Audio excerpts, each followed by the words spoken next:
Good evening. I'm City Council President Nick J. Mosby, and we are here today to hear directly from the Department of Transportation as well as citizens from all across Baltimore to talk about complete streets. I know that there's been a lot of discussion, particularly as it relates to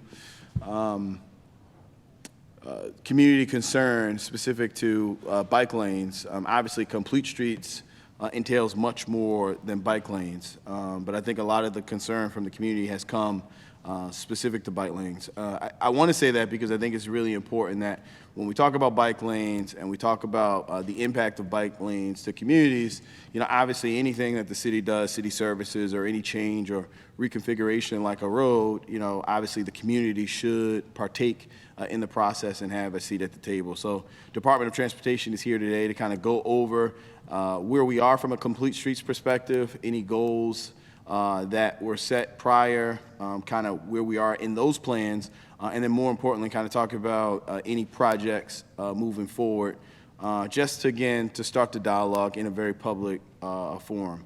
Going back to the original point that complete streets is much more than bike lanes, it's important when we talk about road safety. Complete streets is important when we talk about ADA compliance, understanding and knowing that the city is far behind many of those capital projects associated with our disabled residents. So with that, we're going to jump right into it. The way that we're going to run today, we're going to allow DOT to provide the presentation to us. We have an amazing director here. She's going to go, and her team is going to go through the presentation on complete streets to kind of go over some of the things that my office reached out to the mayor's office to ensure that you would be able to present today. From there, we're going to go into questions from the council. From there, we're going to allow Mr. President Lawrence Bell, former president of these esteemed chambers, the opportunity to come up and speak on his behalf. And then we're going to go directly into the list. If you have not signed up, we ask that you please sign up in the back with your name, address, organization information, and please ensure that you check testify if you would like to speak today. We're going to also turn it over to folks online and allow them the opportunity to kind of participate in today's discussion. I'm going to say from my office's perspective, we received a tremendous amount of email communication, folks that provided written testimony or just if it wasn't even formalized testimony, just wanted to kind of partake in today's discussion and allow their voices to be heard. So with that, further ado, Madam Director, the floor is yours. Thank you. I am so sorry. No worries. Before you announce your team, I would like to say that in council chambers we have Councilman Ryan Dorsey. Thank you, Mr. President. We also have Councilwoman Odette Ramos. Thank you, Mr. President. To my right, we have Chairman Stokes, as well as Councilwoman Felicia Porter. And from the Council President's office, we have Nathan Poole, as well as Tiffany Macklin. And then from Council Services, we have Mr. Larry Green. And we also have a representative from Councilwoman Odette Ramos' office. So with that, Madam Director, the floor is yours. If you could begin by announcing your team. We also have Nina Thimelis from the Mayor's office. Thank you, Madam Director. Thank you, Mr. Council President. So with, as he said, I am Corinne Johnson, the Director for the Baltimore City Department of Transportation. With me today, I have Liam Davis, Legislative Affairs Manager, Stu Sirota, Interim Director for DOT Planning, Will Haynes, Traffic Chief, and Valerie LaCour, who is our ADA Compliance Officer. So without any further ado, I will get the presentation started. So from a background sense, of course, nationally, complete streets became big in 2004, and that was really looking at that shift of moving from just trying to get cars through as fast as possible to really designing roads and providing amenities that provide that safe multimodal options for everyone. And then in 2018, we adopted our ordinance, and then 21, then the manual was finalized. So there is seems to be a little bit of confusion about complete streets. So I really want to start out with that introduction and helping people understand and get a little visual of what that means. So in essence, instead of just focusing on cars, it integrates everyone. It's about people. So it integrates people and it puts the safety over speed. It balances the needs of all different transportation modes. It supports our local land uses, our economies, cultures, and natural environments. And that's the definition provided by Smart Growth America. And so this transformative strategy really gets into the planning, designing, building, and operating and maintenance of our transportation system and making it for all ages and abilities. Here is just a side-by-side comparison of a road. So of course, this is MLK on the left. The picture on the right is in another country, and so but they're similar roadways as far as the width. So we know the dynamics of MLK. But one here in the city is designed to basically accommodate the in and out, the commuter traffic. And so there's a lot of focus on the cars coming in and adds to that increased population in the region, not specifically the city. But then on the flip side, the other image shows you there's better walkability, transit connections, bike connections. There is increased density in the area, so residential opportunities and business opportunities and greater activity. So unfortunately, even though driving went down in 2020, the deaths of people walking increased by 4.7%. And so we can see here that there is a very staggering rise in the number of people throughout the nation that are losing their lives as pedestrians.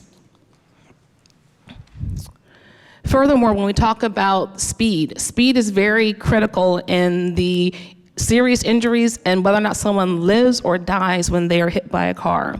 And so if someone is driving 20 miles per hour, you have a very good chance of surviving that crash. However, if the car is going 30 miles per hour, it's about a 50% chance, right there at 45. But if they're going 40 miles per hour, the likelihood of you surviving is very slim. And so the GHSA project projects that at least 7,508 pedestrians will be killed in crashes in 2022. And so this trend continues, and so our goal with Complete Streets is to try to reduce the speeds and to save lives.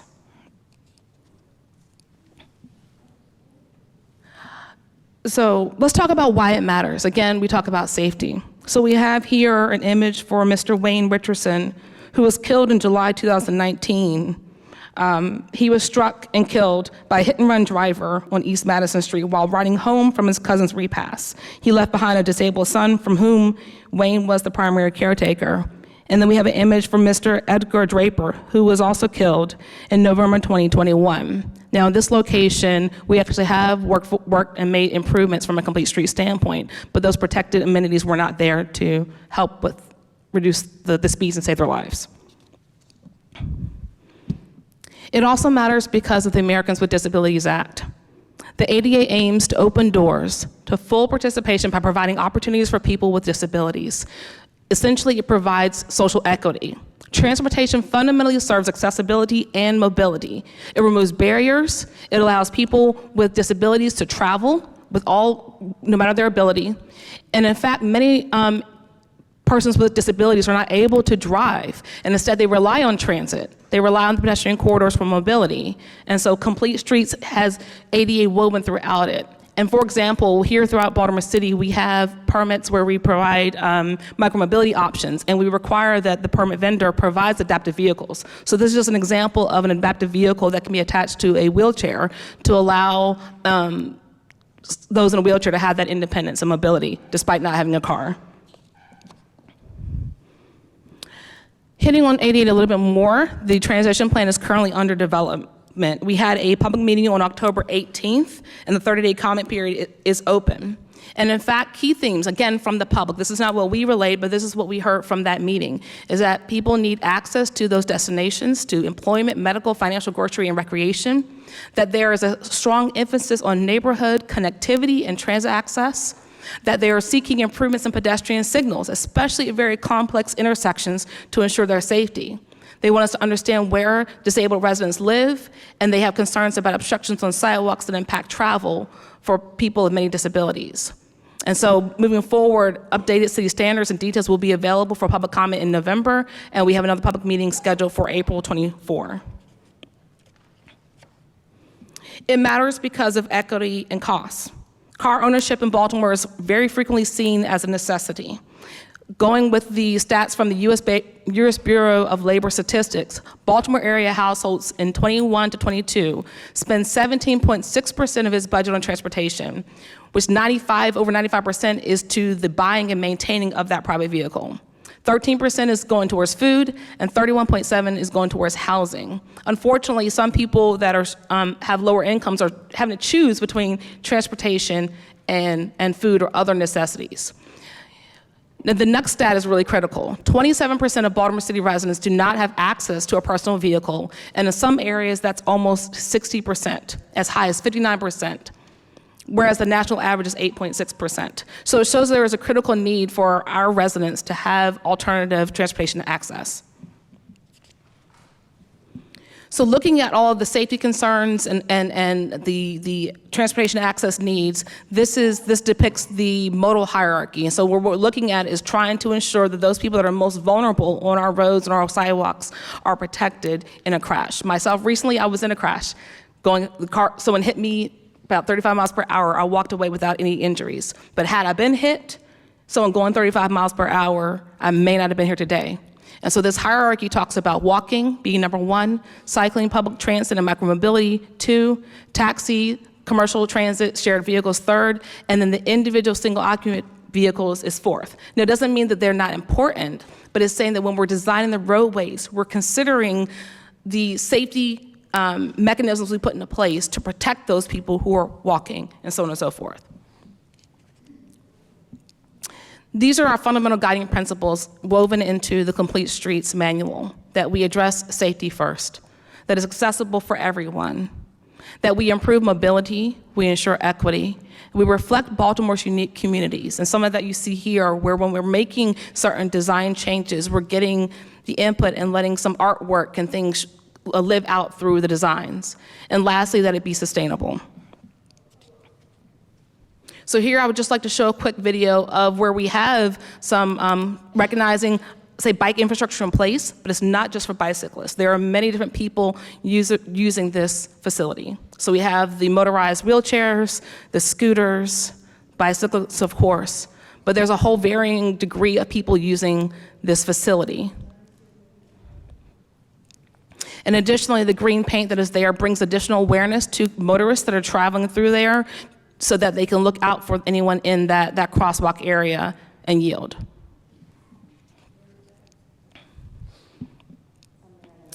So let's get into the overall benefits of Complete Streets, and there's a lot of them. When we talk about the safety, of course, obviously it reduces crashes, it reduces deaths, it directly helps save lives.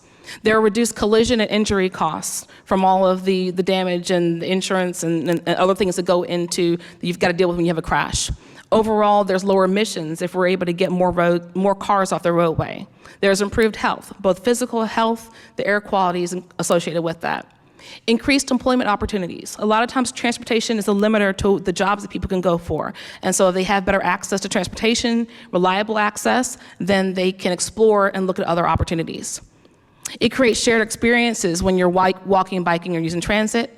There can be increased business investment and economic revenue. As we see throughout the country, areas where Complete Streets is put into place, areas where there is improved pedestrian access and bike access, that usually results in people stopping and going into businesses, spending money, and those businesses, especially those small businesses, can see that advantage. In fact, in San Francisco, local businesses saw sales increase as much as 60% after a bike lane was completed.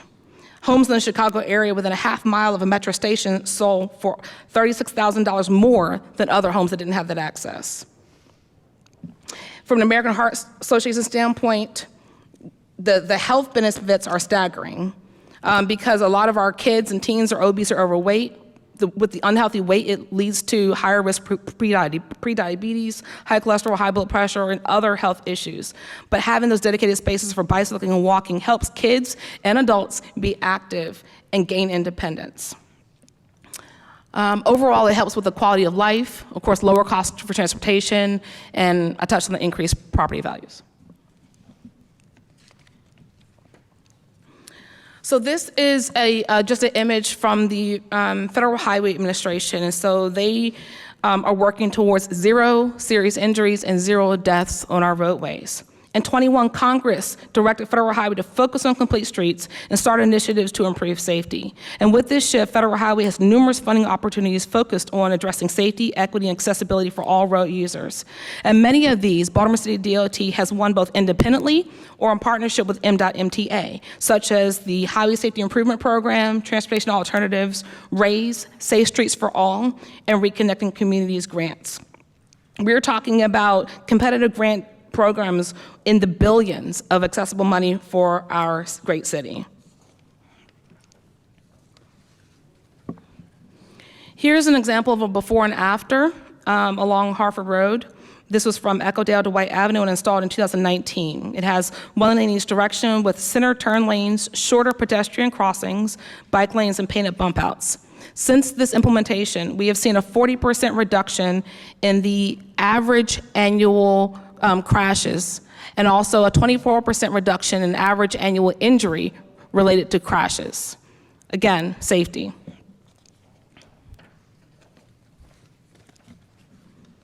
Here's another example for Sinclair Lane at Moravia. This was an intersection safety improvements project. It reduced lanes from 3 to 2. We installed flex posts, painted bump outs, and to create a shorter crossing, and furthermore slow down turning vehicles. Then there are additional pavement marking guidelines throughout the intersection, and here we've seen a 52% reduction in average annual crashes post-installation. Here's an example of a proposed project. It's the 25th Street Streetscape. This is showing one lane in each direction with a turn lane or a grass median. Again, it's still in the works. Shortened pedestrian crossing distances again, bump outs with parking pockets, upgraded ADA facilities, and then a wide shared use path on the north side.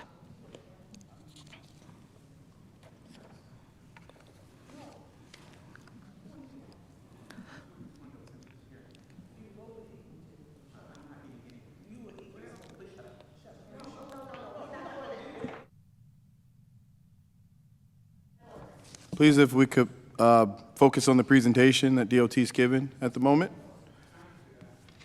Please. Thank you. So in this slide is an exhibit of our 2015 Bike Master Plan. This was developed, well, said in 2015, but it was followed by an addendum in 2017. And in this addendum, it was to prioritize and focus on high priority projects. So the next one shows the amended version. This plan includes a network of protected bike lanes, preliminary acting as traffic calming. It improves access between neighborhoods and destinations, such as schools, shopping, parks, and community centers, and it increases safety for all road users. As the bike lane network grows, more people have the option to use bicycles, scooters, or also those that are in wheelchairs can use those facilities. The use of these bikes and scooters usage involves lower cost as compared to driving, and can help reduce the reliance on cars. It also can lead to economic development in the neighborhoods. Well, I already touched on the ADA part about the people with disabilities, so it is multifunctional. Here's a table showing the existing bike facilities and the mileage developed per year. There has been steady progress since implementing the Bike Master Plan. The graphic shows miles built annually since 2019 and the different types of facilities. So they are varied. Some are going to be the separated type of bike lanes, the bike boulevards, bike lanes, shared bus bike lanes like we have on North Avenue, the shared lane markings where you'll see like the road with a bike symbol in the roadway, and then there's other side paths. Madam Director, could you explain to folks the difference between separated bike lane, bike boulevard? So with a separated bike lane, you're going to see, we may have had an example up there, but literally there's like, say, like a buffer, say a 2-foot buffer or something, and it's put aside. We have a coming up Maryland Avenue cycle track. Okay, so we do have some images for the Maryland Avenue cycle track, which will show that.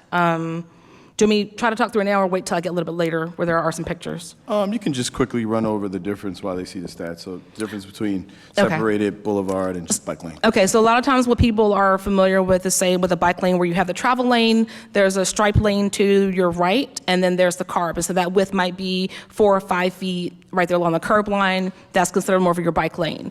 If it is a separation between the travel lane with some type of post, barrier, curb stops, typically about a 2-foot, maybe a little bit wider buffer, is off to the side, further away, then that's going to be separated. So it provides greater protection and delineation from the cars versus the bikes. Sometimes you'll also see where we'll have travel lane, parking, and then the bikes, so that they're further away along the curb lane to provide that greater level of protection. We also have situations where there's going to be something off-road, so behind the curb, where there's going to be a path, multi-use type of facility.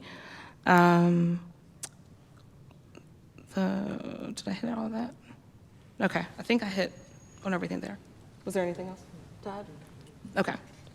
All right, we'll move on to the next slide. So this shows overall the existing bike network. This is infrastructure built since 2019, but we do have numerous projects in the works.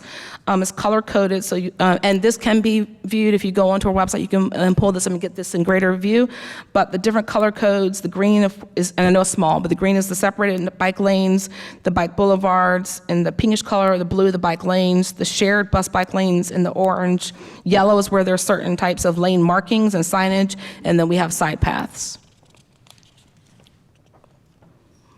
Going on into the planned or construction projects, these are those that are in the works, meaning there might be active planning or design going on right now or moving ahead into the future years, and as well as the constructed. So it just breaks down. So separated bike lanes, for example, is 7.3 miles, bike boulevard almost 3 miles, side paths about 12 miles. Whereas constructed, it's 7 for the separated bike lane, 5 for the bike boulevard, 6 for the bike lanes, 4.7 for side paths, 2.9 for shared lane markings or signs, and then the shared bus bike lanes, 7.38. So here's the, speaking of the separated Maryland Avenue cycle track. So that's what's shown here, where the cycle track is along the curb lane, you have a buffer, and then you have the cars parked, and then there will be the travel lane. So here, the protected bike facilities provide safety benefits to not only bicyclists, but non-bicyclists as well. It has resulted in fewer fatal and injury crashes for both motorists, bicyclists, and pedestrians.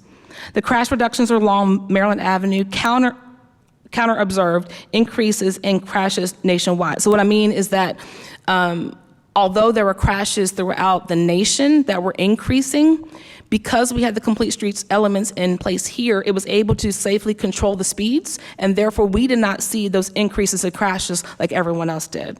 Do we have those stats? Yes, we do. We can provide those. In addition to providing cyclists a safe place to ride, again, the facilities provide an improved safety for auto drivers and pedestrians by overall having a traffic calming effect. So here's a graph actually showing, this is the overall total crashes. So you can see there's a general trend. I know there's not a trend line there because we couldn't like break it out from the pre and post in time for the hearing, but you can see that there is an overall downward trend in the overall crashes. And this was installed in fall of 2016. Here, this depicts the pedestrian crashes on Maryland Avenue. And again, you can see the reduction in the pedestrian crashes in this corridor, thanks to the project.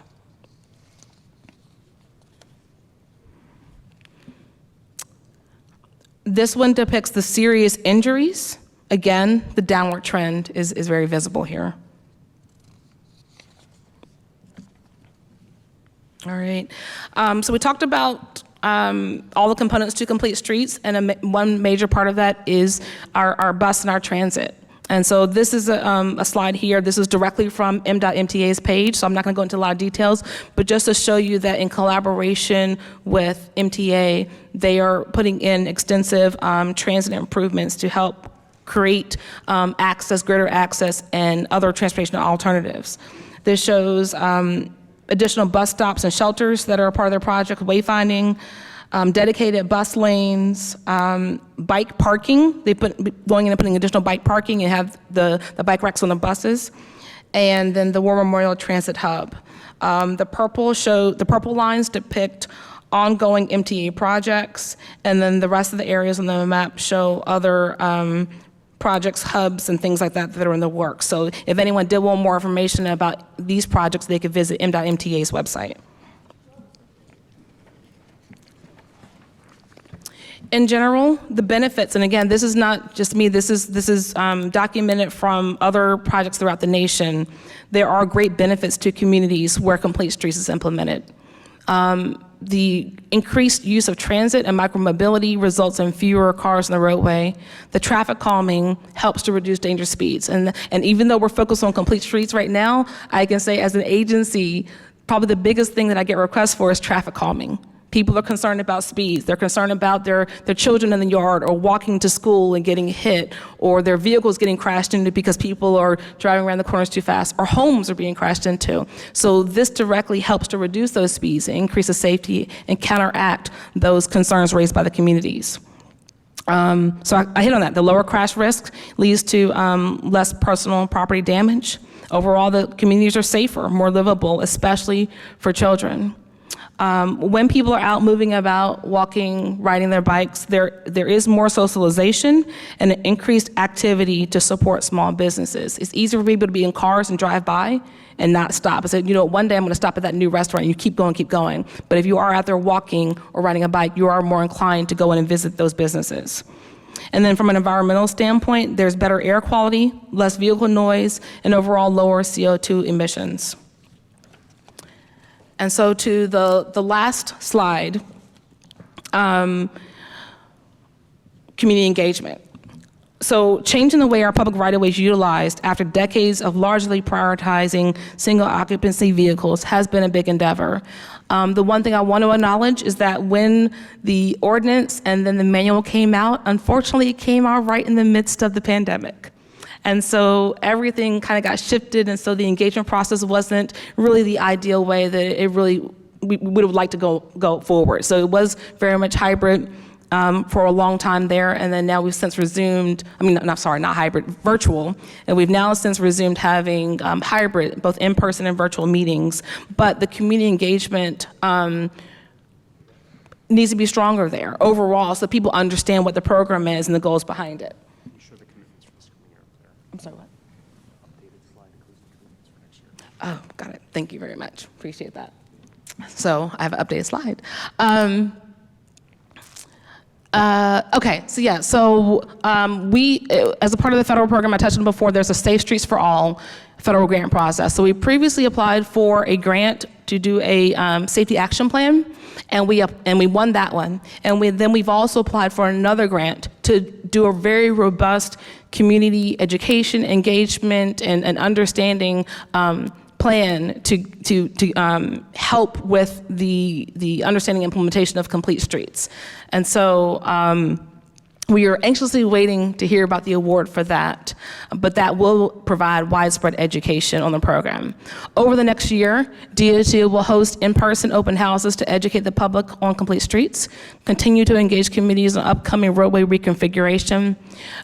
We have been and will continue and try to improve as much as we can to create printed materials and online graphics to share with communities citywide, and to produce public service announcements on Complete Streets. That concludes my presentation. Thank you. Thank you so much, Madam Director. Real quick, could we go back to that plan versus constructed slide?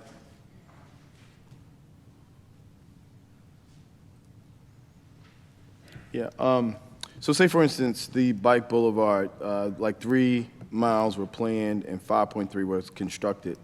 My assumption is the delta of the 2.4 bike lane boulevard that was constructed but not planned, that all community engagement was at its core when we decide to go and reconfigure and kind of do that construction. Is that accurate? Yes, there's been community engagement along the way. So I guess like walk us down that path. If something is not planned, and ultimately what areas do we decide to do extra construction that's outside of, I guess, a plan that has been communicated? Then how's the community like involved in that process? Like take us through step by step when a project happens and we decide to do a little more than what was planned. My assumption is plan means like this was a plan, right? And then we like almost like doubled the plan. No. slightly. Yeah, No. yeah, I'm sorry. I'm sorry if we created confusion there. So, All right. And I think Stu might be able to explain it a little Yeah. bit, but it's a little bit of semantics with planned and construction. I think Got it. construction Perfect. is like what has been done, and planned is what is in the planning. planning or Has design not phase. been done Exactly. yet. Yes. Yes. right. So I'll let Stu go Well, on and that's elaborate. it. For any project that we undertake, there's always a planning process. Once we know that we want to move forward with a project, or at least plan that project, there's always a robust public engagement process that comes with that planning process. Gotcha. Right. So is total plan the aggregate of the two? So 7.3 plus 7.07 is total plan. Is that the goal at this point? No, what that really means for that first row is that 4 separated bike lanes, we have already built just over 7 miles, and we have another 7.3 miles planned that's in various planning stages. So that's my point. So the aggregate is the total plan, Yes. because the constructed is what has been done, plan is what's Yes, left I'm to sorry. do. Yeah. Right? So if we add the two, that is what the plan that we've communicated to the community. Is that accurate? So, for example, for the separated bike lanes, let's say there's about 14 miles is the goal. Yeah, and so half of that has been constructed, the other half has not. So wherever it is in the planning or design, or maybe not even actively under planning right now, that's to be done. Understood. Okay. Gotcha. So we're on the same page there. right? Yeah. Now, when we come up with the 14 miles, walk us through the process of engaging the communities that are most impacted, as well as the council members. Like, what's that process? So I believe these, and I'll lead into Stu to speak on, I think these are based on very much the bike master plan that was already developed. Correct. So any project that we have either actively going forth or that we plan to start comes out of the Bike Master Plan of 2015. When a project is going to be getting underway, there is outreach to the council person for that district. And there'll typically be a sit-down meeting with that council person, and they'll be kept involved throughout the course of the project. Is there another step where there's actual direct community engagement? Most definitely. Yes. Yes. All right, so the council person is alerted, hey, we have this plan that's coming out next year. How far in advance did we try to do that? Liam, I'm going to bounce that back to you because I'm still fairly new to DOT, and I'm still learning about the history of some of the more recent projects, but I know there's at least a month or two in advance. Do you mind just repeating that, Mr. President? Say again? Do you mind repeating the question, Mr. President? Just trying to, like, what's the desired time in advance that the council will be engaged and community would be engaged about an upcoming project? So I would say like during the earliest conceptual stages, we always try and include the council offices, because the council offices are key, and even our state legislators are key in terms of helping get the word out, get the messaging out. So we really try and get the elected officials in at the earliest stage, and then there's reminders over the course of a project if it goes gets to like 10% design, then 60, and then 90. Sometimes we have council people come in on a term and the project's already been designed. I think sometimes that's what happens too. So we really try and include them at the earliest part and then routinely update them throughout the project process. And again, also to keep in mind is that typically for like specific dedicated projects, those are going to be shown in the CIP process as well. So those are all listed in there, and so it's visible there both for the council members, public as well when they're reviewing the CIP. And then as soon as we know that, yep, we got funding for something, then that's where we would start initiating that engagement process with council and the public. Yeah, I think the capital improvement plan, definitely everything's in there. I think the council, has the experience and kind of, frankly, it's our job to kind of understand and know what's in those plans. I think the outreach to the council person and regular check-ins are also good. I guess what I'm really trying to dig into is if I'm a community member and, say I participate in my community association meeting, when will I be engaged outside of me going and trying to find the latest capital improvement plan, or maybe even having like regular communication or engagement with my council person? When will I be engaged to know that my street is being planned to be reconfigured, and then my street is about to be reconfigured? Like, how does that process work for me just as a resident? So it's really going to start early on. I think the initial step will be that we would try to just say, here's some potential options, some potential alternatives, concept levels, very basic concept level, and then we would try to have that engagement in that phase based on those. So kind of like a community charrette, where you come out, say like, here are all the options, this is the issue that we're trying to solve, and we want community input in how we get that accomplished. Yes. And so then based on the feedback of that phase, then it might go forward for any type of edits or evaluation. It might be overwhelming support for a particular option 3. And it's like, okay, we're going to knock out options 1 and 5. There's no interest in that. This was the primary one, primary, I can't even say the word. This is the top selected alternative. And then, we go back to the drawing board and do any refinements based on those comments, the feedback, and then, it might be another round of engagement with the council and the community at that point. Those early concepts will happen before you really get into like detailed design. So once it's like, okay, we have an idea of what that plan would be, then you get more into the detailed design, and then in that active design phase, then there'll be some more engagement. So there will be a lot of lead up typically before you get to actual construction, if it is a dedicated full project like that. Are there goals to try to do the initial outreach, to do the follow-up, to do the feedback? Are there goals as far as timeline? There's not a specific timeline just because everything kind of ebbs and flows, but it's kind of recognized at kind of certain milestones in general. So every project might not have initial concept done at 2-month milestone. It might be 2 for one, it might be 4 for another. So it can vary. Do you think there's a way that we could work on like just level setting expectations of community members to know that the city is, doing that outreach? So say for instance, if we have to go down, bidding out the job or whatever, once like the bid is awarded, maybe even before design, just kind of communicating to the community a certain time frame and understanding that we have the buffer before when we actually need to do the build. So I don't know if it's 3 months, 6 months, a year, but it just level sets expectations, and it probably it puts the community on the side of having some level of responsibility of staying engaged and having that duration of time to understand and know what's happening in that community.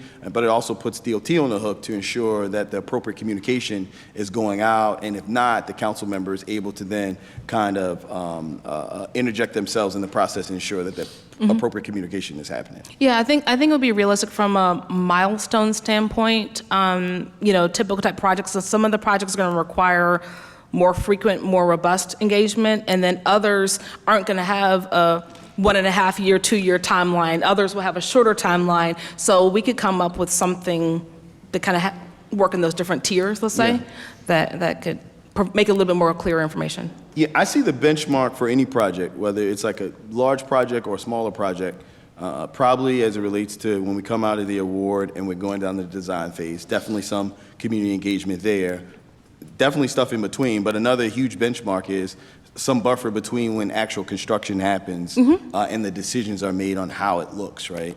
Yes, definitely. So obviously you guys are subject matter experts in understanding, knowing all the different intervals that are in that timeline. But those are the 2 main benchmarks that I think ultimately, we should try to deliver to have some level of engagement to the community and accountability from a city perspective in delivering those services. No, agreed. And I just want to make sure everyone's clear. So there's typically going to be that planning and design phase, and then there's a construction phase. Yep. Depending on the project, the type of work, sometimes it's something that is a full package. We're developing contract documents, and then it gets advertised, and then it goes and gets awarded to a contractor to do a specific project.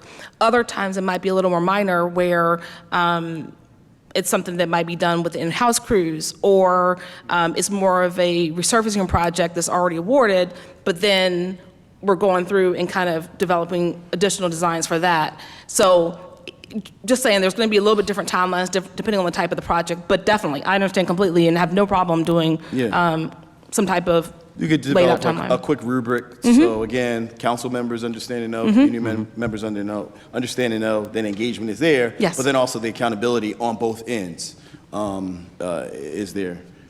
Any additional? I would just say, in my observation, I think the director hit the nail on the head. The good news is with our CIP projects, those bigger projects that are identified in our capital improvement plan, they have that, there's that kind of standard built-in 10% design, 60%, 90%, where there's robust community engagement. In my perspective, since I've hopped over to DOT, where the challenge is actually with our resurfacing projects.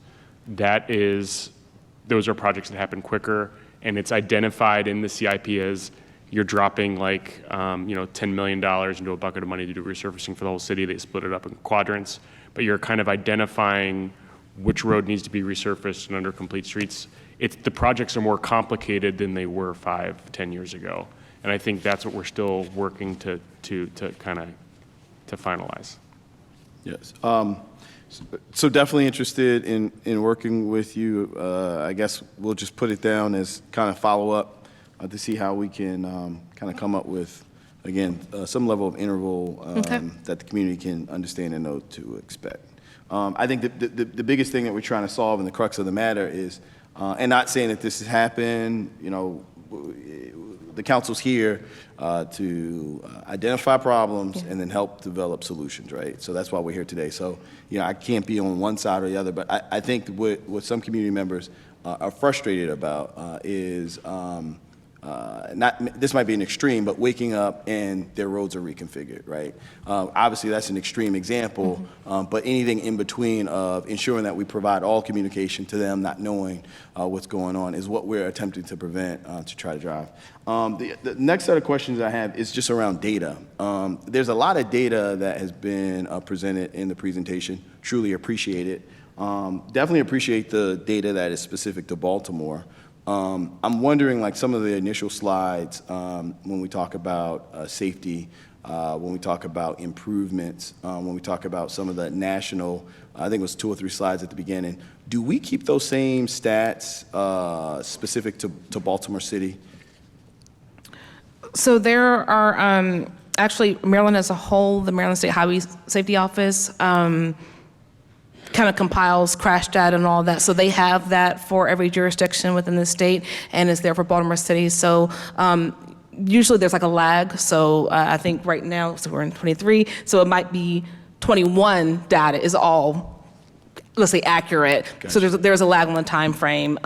So there is data like that. Can we And then- update this presentation? And the national data is great, but can we update it with Baltimore City data? Yes, we can get some Baltimore City data. All right. And then lastly, when we talk about data and we talk about maybe like traffic studies, is there a way, or has DOT in the past done traffic studies on usage and type of usage? How does that work?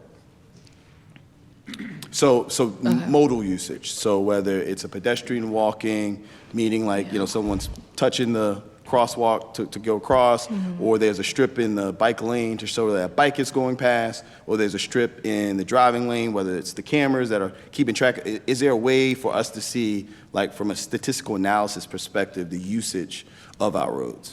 So I know we did get a grant where we have installed some bike counters in certain locations, and I'm going to rely on my deputy director to speak on that a little bit more if you have more questions about that. Beyond the bike counters, I don't know that we have actual data. Now, there are entities out there, of course. Everyone's trying to make some money. So there are entities who have some of that big data type of information. They use it, like the crowdsourcing and things for other data, cell phones and stuff like that, where they're able to kind of get a little bit better feel for the number of cars and where people are going and pedestrians versus bikes and things like that.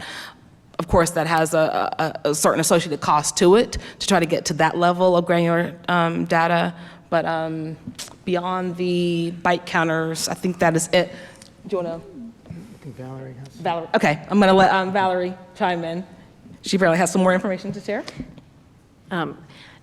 Valerie LaCour, I used to be the traffic impact study. You're the truck czar to me forever. Truck czar, all things vehicles. Starting in around 2016, anytime a development comes into the city, they're required to do a traffic impact study or traffic mitigation. And when we do the actual traffic studies, starting in 2016, we did what we call multimodal count. So when our counters were out there, they were counting vehicles, bicyclists, pedestrians, and then would provide that information. The only caveat to that is normally a traffic impact study is done during what we call the peak hours, so that your morning rush to work and in the afternoon going home. And so those are the peak hours, morning peak and afternoon peak, that those counts are generated from. And so we do keep all of our traffic impact studies on file. We have them back to 2007. A lot of them are still on paper, they're not electronic, but we do have all that information when it comes to what's happening on our roadways as part of economic development. And that segregates the mode of transportation, right? Yes, it does. And there are certain parts of the city that we also disaggregated down further. When we do studies around the port, we will do what we call a classified truck count. So we get the small UPS trucks all the way up to the port container vehicles and know the numbers of each of those types of truck designations that are traveling through our intersections. Thank you. Back to, I guess, the bike counters. Is that information readily available? So it's, those recently got installed, so I don't think we actually have all the data yet, but. Yeah, so this is a very new thing that was just installed in the last few months. We had a Maryland Bikeways grant to install a first batch of 10 counters, and for this next fiscal year, we're going to be doing another 15. And they're being installed where we have our buffered and actual protected bike lanes, so we can see on a real-time basis how many people are actually biking in those lanes. That data is then fed to a vendor that we have under contract, and they process the data, and then they feed it back to us in a sort of dashboard format. And we can share that data to the public. Is there an expectation that that would just be readily available? What's the plan with that data? We expect to share that openly, as far as I know, yeah. It's like, what's the plan? Is there like a website that the public can go to and kind of view it? Like, what's the plan on, we're collecting the data, what's the plan on, I guess, communicating the data out? Well, it's still so new, we hadn't actually said how it would go out, but that is data that we can provide, so we can flush that out and let you know that you so approach. much. But like I said, it's brand new. Now, I guess in the same line of questions, prior to us engaging with this vendor, great that I think we said we have 10 now, we're going to 15. Prior to that, did we utilize data to determine, our plan and design in areas of opportunity and growth from a complete streets, multimodal road configuration perspective? Like, what data did we use before, maybe other than crash data? Did we have any data? Obviously, if this is an opportunity for us to effectuate change around safety, particularly for bikers, obviously we try to go to the areas where bikers are utilizing the most. Mm-hmm. Was that data or that data collection or that part of the equation associated with where we chose to plan and design and build first? So I think that's part of the reason why we've gotten the bike counters, Mr. President, is to make sure that we are honing in on that. But I know, like, we do follow the letter of the law in terms of the ordinance, and there are certain benchmarks that we need that are set forth in the ordinance. Corridors with a certain amount of traffic are where we do have to really focus our complete streets efforts. So that's a big part. But we also know, this corridor has an active bus line. So we know that, there's transit vehicles and more pedestrians there. So there's a lot of different factors that go in beyond just what the bike traffic is or just, car traffic. There's a lot of different metrics. Understand, and it's very logical. I guess the missing variable in that equation is where the bikers are.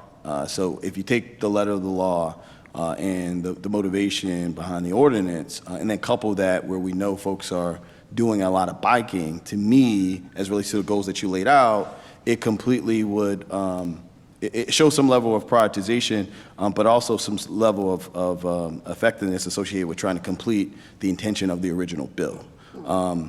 I guess the concern is it's kind of hard to do that if we aren't proactively getting data around biking throughout our city. That's another way also to provide to communities who have concerns, kind of real statistics, real data that kind of drives to the point of why we're here. It's part of the equation of the problem and the solution that you're kind of presenting to them through those community charrettes. Yeah. I mean, the challenge, I'll say for those of us that are here that are all relatively new when it comes to when the bike master plan was developed, I'm sure some of those discussions, that information was dug into when that overall plan was being developed. So we're kind of working from that plan and trying to work through and implement the bike infrastructure. So, I would be willing to talk with, those that were around at the time, Department of Planning and others, to try to find out really what all was pulled together when that was developed, and maybe that could provide some insight into any data or anything that was used at that time. So, but that's kind of the challenge. I would say also specific to like when we do pilots or trials, my assumption is like the bridge on North Avenue going over past Howard Street with the nice bike light. That doesn't work. I'm not sure it's not on. It's not working. But like when we do trials like that, definitely doing and gathering statistics and data there, because it kind of shows us, our return on investment. Another thing that I think when I originally became council president that I asked about was the data associated with the big jump, right? And we had the temporary barrier set up for a very long time with no data really about it. Again, not being on one side of the discussion or the other, that's just really important because that data should help ultimately drive kind of where we are in the discussion and where we are in the process. I say all this, talking about the community engagement, talking about the data that's germane and specific to Baltimore City, talking about kind of the outlook of what we should do going forward, because there's something called like correlation and causation, right? And a lot of times we put out certain things that could be perceived as anecdotal type of understanding when we read and understand data if we don't have specific data to that particular topic, right? So when we talk about like the accidents and we talk about the reduction, or like even one of the slides when we talked about on Maryland Ave, I think in one year it was like 6, and then other years it was like 3, it was like 2, as it relates to like serious injury. Really, that could be an anomaly, I'm not sure, or it could be something that's consistent. It could really be a pattern. We just have to do a better job, and it's not a DOT thing, it's something I really stress across the board in the city, do a better job of one, bringing in data, managing data, and then effectively communicating that data specific to what we're attempting to drive. Obviously, that's the electrical engineer in me, so I'm really interested and always interested in data. But that's what I ask, that we continue to kind of move forward. So definitely the statistics are great nationally, but if we could drill down on Baltimore City, if there's a way that the council can help Department of Transportation with the counter program or from a funding perspective, definitely willing and very supportive of doing that. And one thing on this topic of data that I think is really worth highlighting, because we do have it and it's super encouraging, is our dockless scooter program. It's one of the most heavily utilized programs in the country, and I know pre-COVID, during peak season, we were averaging 10,000 riders per day on the scooters, and that's not including the bikes. Yeah. So I'd be interested. I don't know offhand if it's fully recovered post-pandemic, but those figures are encouraging. Do we have access to the usage GPS data associated with those scooters? We have a page online, and I can send that to you right now. I'm not sure the depth of the public access. Yeah, I don't think it gets into the GPS aspects of it, but we post information more about the usage and things like that. So I think the GPS data, again, back to my point, is really important, because now it's not just saying we have 10,000 users, but it's saying like 37% of those 10,000 users are in this particular area. And that's why we really need to concentrate and focus on this particular area. Those are the things that I think that I would be really interested in working with you. If there's legislation that's needed from a council perspective to kind of require those companies when we come back up for our new round, Definitely interested in working with DOT, but I think that, again, drilling down a level of detail, it makes your job easier when communicating to the community, and it makes the community understanding of knowing that there's a partner engaging on real stats and real numbers. It makes that discussion easier about how do we get to configuring our streets in a more safe way for all modes, walking all the way up to tractor trailers. So with that, we're going to open it up for additional questions or concerns from members of the council. I've been joined by Chairman Schleifer, as well as someone else joined, and Councilman James Torrance. We're going to just go in a row, so I'm going to start on this side. If you guys have questions, we're going to start with Councilman Schleifer, and then we're going to come to Chairman Schleifer, and then we'll just come to the left.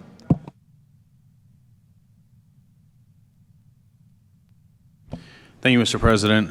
So, Director, my first question really is about what weight the community is given in these decisions. So, I have two prominent projects in my district on busy thoroughfares, both which have pretty much unanimous disapproval of from the surrounding communities.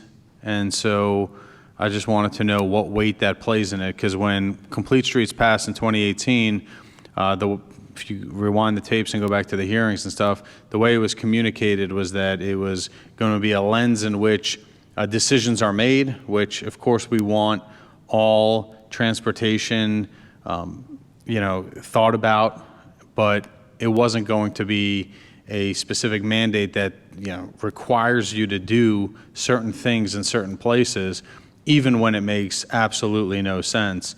And so in one of those two locations where you guys are attempting to put a bike lane, it is a block away from the Jones Falls Bike Trail, which is a protected bike lane, which is great.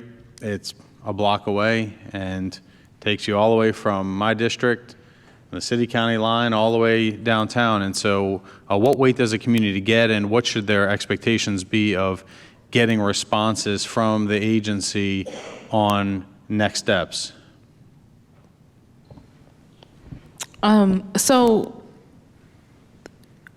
The weight is very heavy. I want to hear the concerns. I want to understand the challenges, recognizing, and I think this is maybe what the council president is referencing, is kind of understanding the goals of certain projects and trying to make sure we meet those goals. So it really is a case by case as far as each unique project.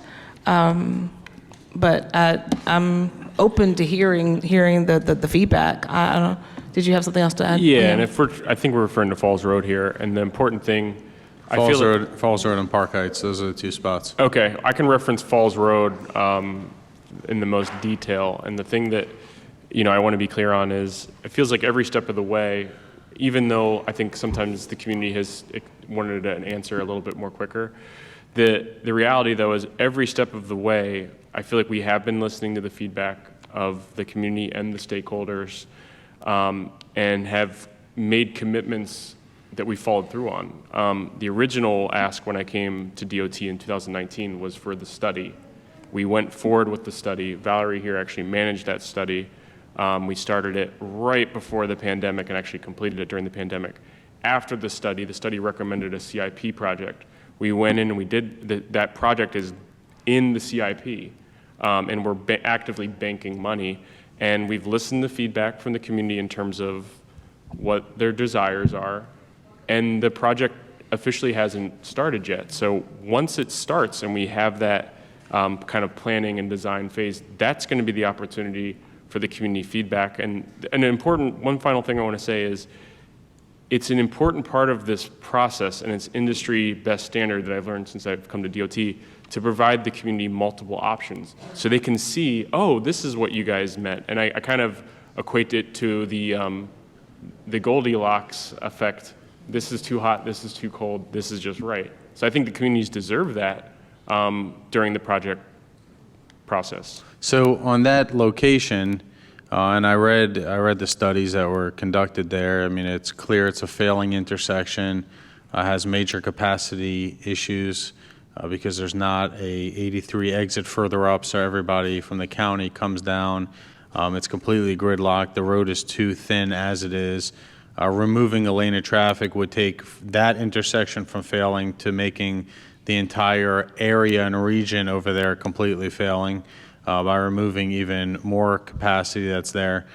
So when the community has been very clear on that, every neighborhood has signed on that they're opposed to that. You were mentioning multiple options. When do we get to see an option that does not involve a bike lane? Well, I believe for that one specifically, I think we said that, and again, because there's federal dollars tied to that, that since there was originally the talk of having the bike lane in there from a overall NEPA standpoint, National Environmental Protection Act, NEPA standpoint, that we needed to just look at everything overall.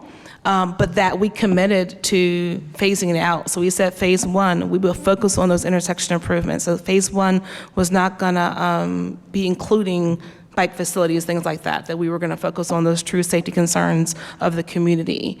And then we would address anything else later on. So with that initial phase, and the only reason why we are approaching it from that holistic standpoint is because to try to go back and make those changes would just push it out and require more efforts from the federal standpoint of trying to go through and make edits to what was initially put out there.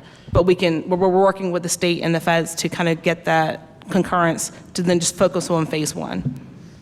So when do we get that plan? I mean, when do we get to see what that looks like that doesn't involve bike lane? The Jones Falls Bike Trail is literally a block away from there. So when do we get to see one that doesn't just say, this has to check this box and that box, but let's do what is right and what makes sense for that location? So when do we get that plan? Because it's been a while. There's been a lot of requests for that. I've requested it. I can't even tell you how many times I lost count. Yeah. And then even before that one was the same deal on Park Heights, where you want to take Park Heights from 2 lanes in each direction to 1 lane in each direction. Every single person that I've heard from has been completely opposed to that. And so that meeting we had on that, I think, was 2 years ago, 3 years ago, when we had with pretty much all the stakeholders and organizations along the corridor with the community associations there.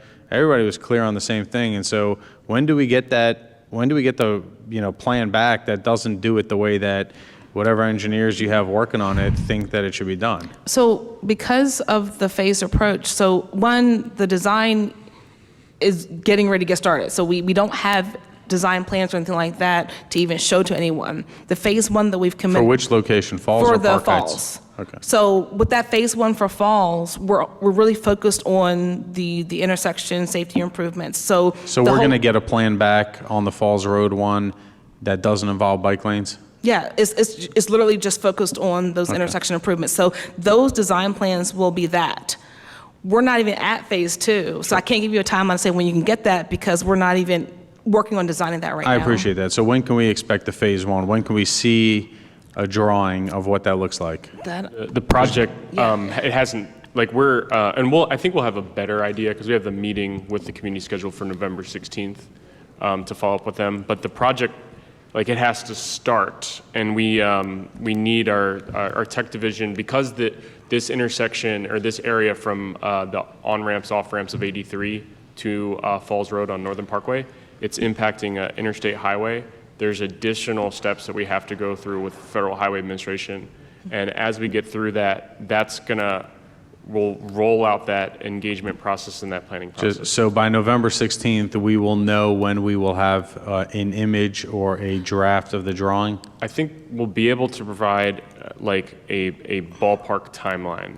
But it's a matter of it being with the consultant designer and going through that design phase. So again, it's. I don't like need all this. I just need to know like a timeline so we can manage expectations. Because right now I'm waiting about 2 years on a revised plan on Park Heights. So I was just wondering, is this going to be 2 years for a revised plan on Falls Road also? Or since I'm still waiting, is it a 3-year, 5-year? What am I looking at? So what I would rather do, because I don't want to put out information that's inaccurate, I'd rather go in and check with the tech division to find out and see if they've gotten a schedule or timeline from the consultant. And so that way we can ensure that we give you the correct information. So if we have it now, we can provide it, then we can follow up with you with that information. If not, and it's still being developed, then hopefully my hope is that we could share it at the upcoming meeting. Okay. So I appreciate that, and I will pass it on, but my expectation is that at this November 16th meeting, we will have a timeline of when we will have a draft of what the project will be, and that draft, the only bike lane that will be seen in that draft is the Jones Falls Bike Trail a block away. Understood. Thank you. Thank you, Mr. Chair. Madam Councilwoman Porter, we're going to go to Chairman Stokes. He has to run. He has an emergency in his family. So, yes, sir. Chairman Stokes. Thank you, Mr. President. I'm going to just explain why I'm leaving, because I had death in the family, and I have not seen my family, but I knew this was important. But I just want to talk about why I support complete streets. Last year in April, I'm riding up Wolf Street. Somebody T-boned me. If I didn't go, I'm going north on Wolf Street, I seen the car coming. If I didn't drive over to the far right hand, I probably wouldn't even be here. This is a 5-year-old girl who lives in 1100 block of Preston Street. About a year ago, a truck ran over and killed that young lady. At Barn in Preston, where I just had signal light put, 47 reported accidents. Somebody was speeding and hit the lady that lives in the block, threw her out of the car, and she landed on the ground and died. So I support complete streets because of safety. But I also know that when you do your design phase, there's a breakdown of communication with DOT, planning, and the design. The community should be in the room when you're doing the design phase, whether they want the bike lane or not. I attended a community meeting about a year ago. There was DOT presented a bike lane. There were other people that did not live there. They wanted to pick what they wanted the bike lane to look like. And I spoke up and said the same, if the community want the bike lane, then the community should have the last say-so of what that bike lane look like. So there has to be a better education and community education with DOT. And is anybody here from planning? Well, planning need to be, planning is part of this. But all I'm saying is, before you design a bike lane, whether the community want it or not, the community should be in the room, not after you design or you do the design for a bike lane. And I can use a good example, the 1200 block of Preston Street where Calvin Scruggs funeral home is. When they woke up, they had a bike lane. Mr. Scruggs couldn't even park his funeral cars in front of the door because they had bike lanes. But I'm saying that's why the communication has to be better with the community, the planning department, and before you go into the design phase. Thank you, Mr. President. Thank you, Mr. Chair. Please, there'll be opportunity for the community and folks who join us today to participate. Right now, we're in the phase of agency questions. I think that the one thing that we can kind of put down on the list, Madam Director, and the chairman kind of spoke to this, is there prioritization of the immediately impacted neighbors? Obviously, I'm an avid biker. I enjoy my bike. I go all across the city with my bike. But is there a prioritization as it relates to community input to things like road configuration for the most impacted neighbors? If I could hit the button. So I unfortunately, I can't speak to what's all been done in the past. Yeah. But I understand, and I think what I'm hearing, I think typically from a planning and a design standpoint, usually the intent is to try to come with some basic concepts, some options to try to just help lead the conversation. Understood. And so maybe kind of like what I'm hearing now, it's almost like there's more of a desire to say, hey, here are the issues, here are the problems that we see, and try to open it up a little bit more to getting that engagement for solutions before there's concepts coming. So I'm trying to understand, really what that looks like. Yeah, no, the reality is you're the subject matter expert. You are, right? So it's understanding their problem, understanding solution, and then providing options to the community. I guess the direction that we're leading down now is the most impacted neighbors should have the biggest say. The property owners, the store owners in that community. Obviously, I enjoy riding my bike in South Baltimore. And because I enjoy it, maybe I have some ideas for South Baltimore as a bike rider. Now, I can go in and participate in the South Baltimore meeting. I can, fill out a survey, but there has to be some level of prioritization to the most impacted neighbors when we're making major decisions about communities. That's what I'm asking. I know that has not been the case in the past. I'm not sure if that is something that is new. I guess when I asked for specific data around surveys and things of this nature, it was really hard for us to kind of tell where the respondents were coming from. So I think just to the vein of Chairman Stokes' question, if that could be a huge factor, if we could put that on our list as a follow-up. But how do we develop a way where there's a prioritization of input from the neighbors that are most impacted by I'll look into that, and there might be, and I don't know, like if when we get into like the local dollars versus the federal dollars also, there might be certain things that we can and can't ask, so we'll have to kind of vet that, determine what that looks If like. you guys could just research that and let us know. Okay. Right now, we're going to go to Councilwoman Porter. Thank you, Mr. President. Director, I had a quick question just about like the overall coordination of the Complete Streets Ordinance. When I read through the bike plan of 2015 and I read through the Complete Streets Manual, one of the things that really stood out to me is that we have a multimodal approach to how we develop transit options throughout the city. And so when you're looking at many of the concerns that we have here in the city, we're talking about sidewalks. We're talking about making sure that sidewalks are ADA compliant, our bus routes, our transit options that flow throughout the city that we know are an issue throughout the city. I'm concerned that we're not including all of those modalities in the Complete Streets design. Like, we're always focused on bike lanes, but when people think about how we should be moving forward to a Complete Streets Ordinance, we are looking at, again, making sure that we have state-level representation using our highway user funds for MTA bus routes. Can you speak to how we're including all of that into that plan? Most definitely. So yes, I recognize there is a very much strong focus on bikes, but no, we are incorporating all those different aspects. So when we are developing projects, and when I say projects, it could be, for example, a resurfacing project. It used to be once they would mill and pave, they would put back the paving markings in kind. So whatever was there when they removed it, that's what they put back. Now we've shifted so that we'll look at the corridor and we're assessing, are there high crashes? Are there vehicle crashes? Are there pedestrian crashes? What's the width of the roadway? What are the issues that are within this area? Do we have major sight distance issues or other things like that?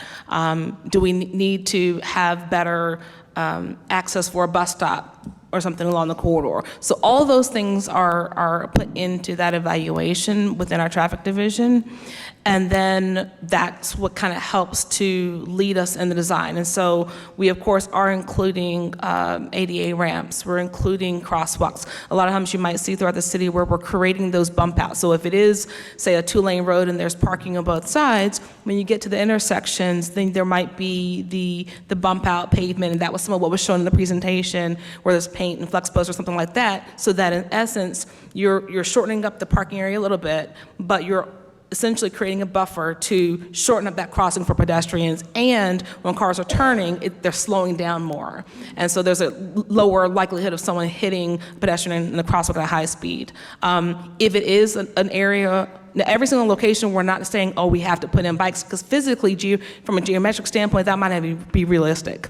But if it is something along the bike master plan, things like that, then we are evaluating that. So I want to caveat. So it's not specifically about bike lanes. What I'm really gearing at is the understanding that there have to be, how can I put this, a common sense perspective when we are talking about how we're introducing multimodals into communities. So for instance, having that increased length in a sidewalk may diminish the parking for our aging population in the city of Baltimore, so they can't get in front of their house.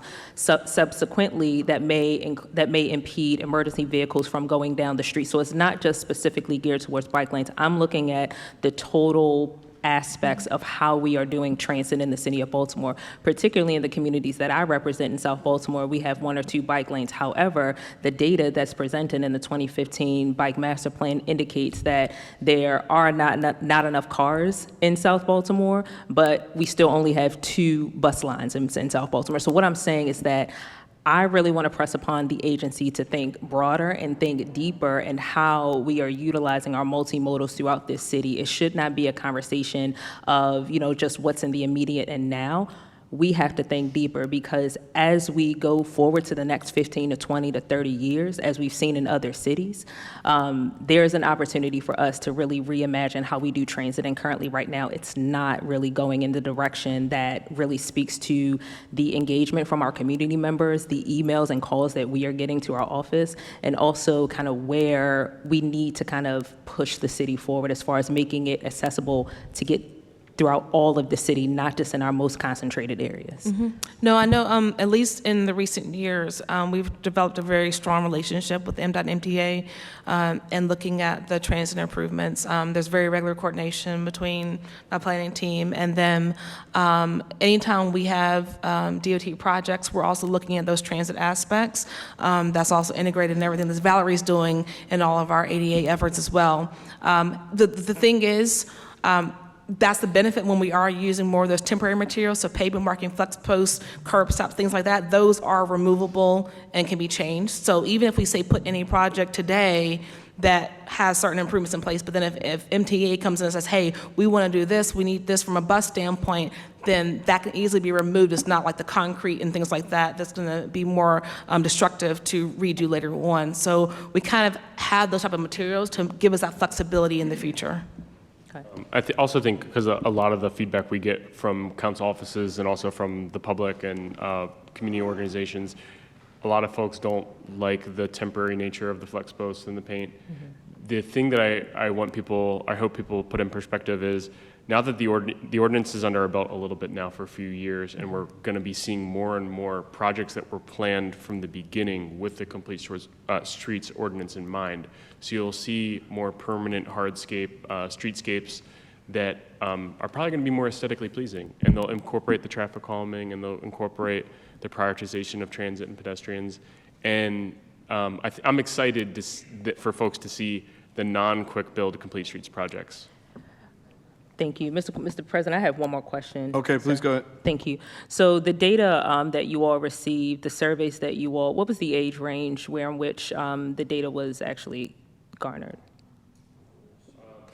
Data for? So the 2015 Bike Master Plan, and then also you mentioned data from you did community engagement data from Complete Streets Ordinance. I want to know the age range by which the data was gathered. So are we looking at from a 25 to 35? Are we looking at 45 to 44? What is the age range? The only reason why I say that, working in research, you understand that there is a bias there whereby we are not looking at other age ranges of our older adult population, and the plan can be theoretically skewed towards a younger population. And while we want to increase people to come into the city, there's still a population here that may be missed. So can you speak to me how you engaged the older adult population, the disabled population, the population that necessarily are not technologically savvy in order to do these types of surveys?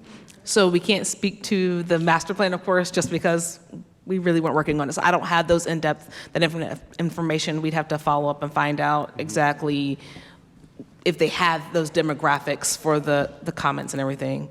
I can say from experience, because I remember going to some of the pop-up events before I was at City Department of Transportation, they were largely in person. I think it was it was definitely before the era of the virtual meeting. Okay.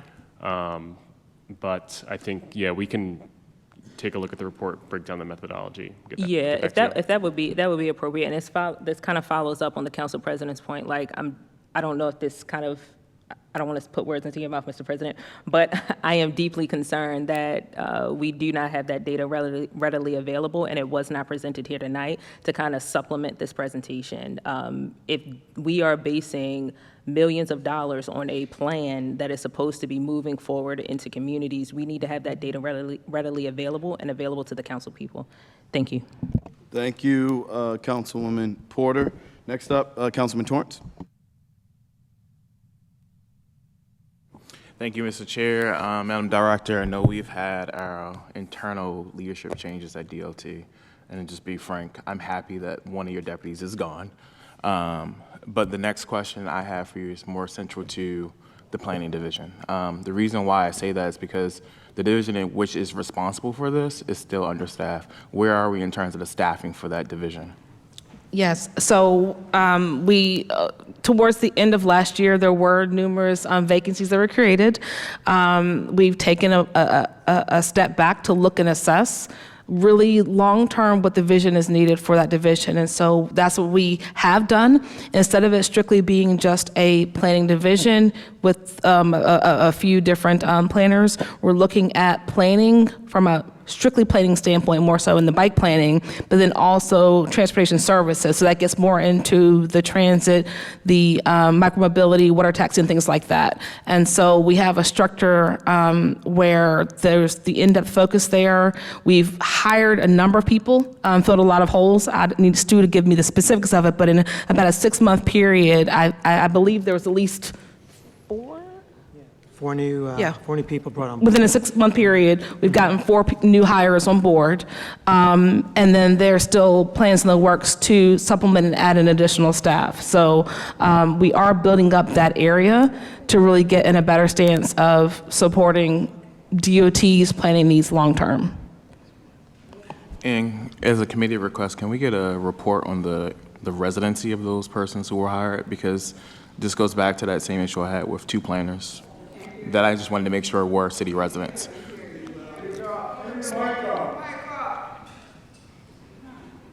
The question is related to whether the residency of the planners who are actually doing the plans in Baltimore City. So making sure that we have a committee request on where they actually reside as members of the community. That was an issue that we had issues with before within my district about planners who did not live here, who had issues that we've settled.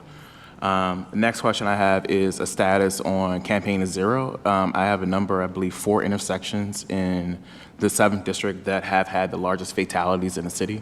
One being Gwynns Falls and Ricetown Road, Garrison and Gwynns Falls, and then I believe I have an additional one in the Hamden area as well as one at Utah and North Avenue.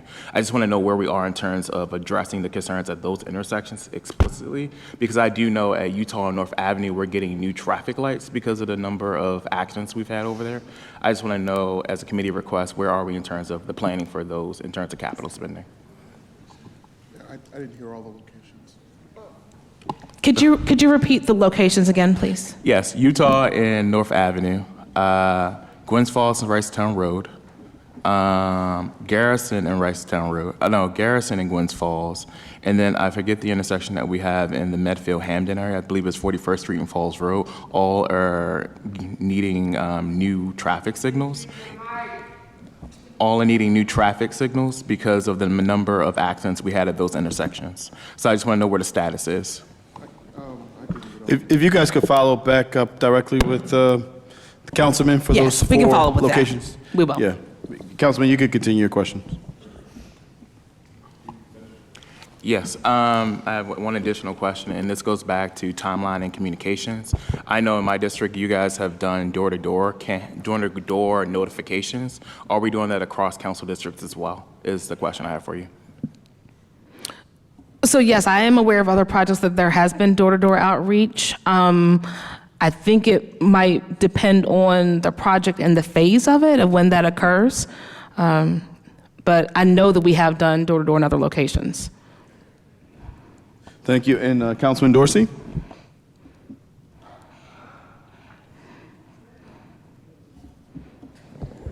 Thank you, Mr. President.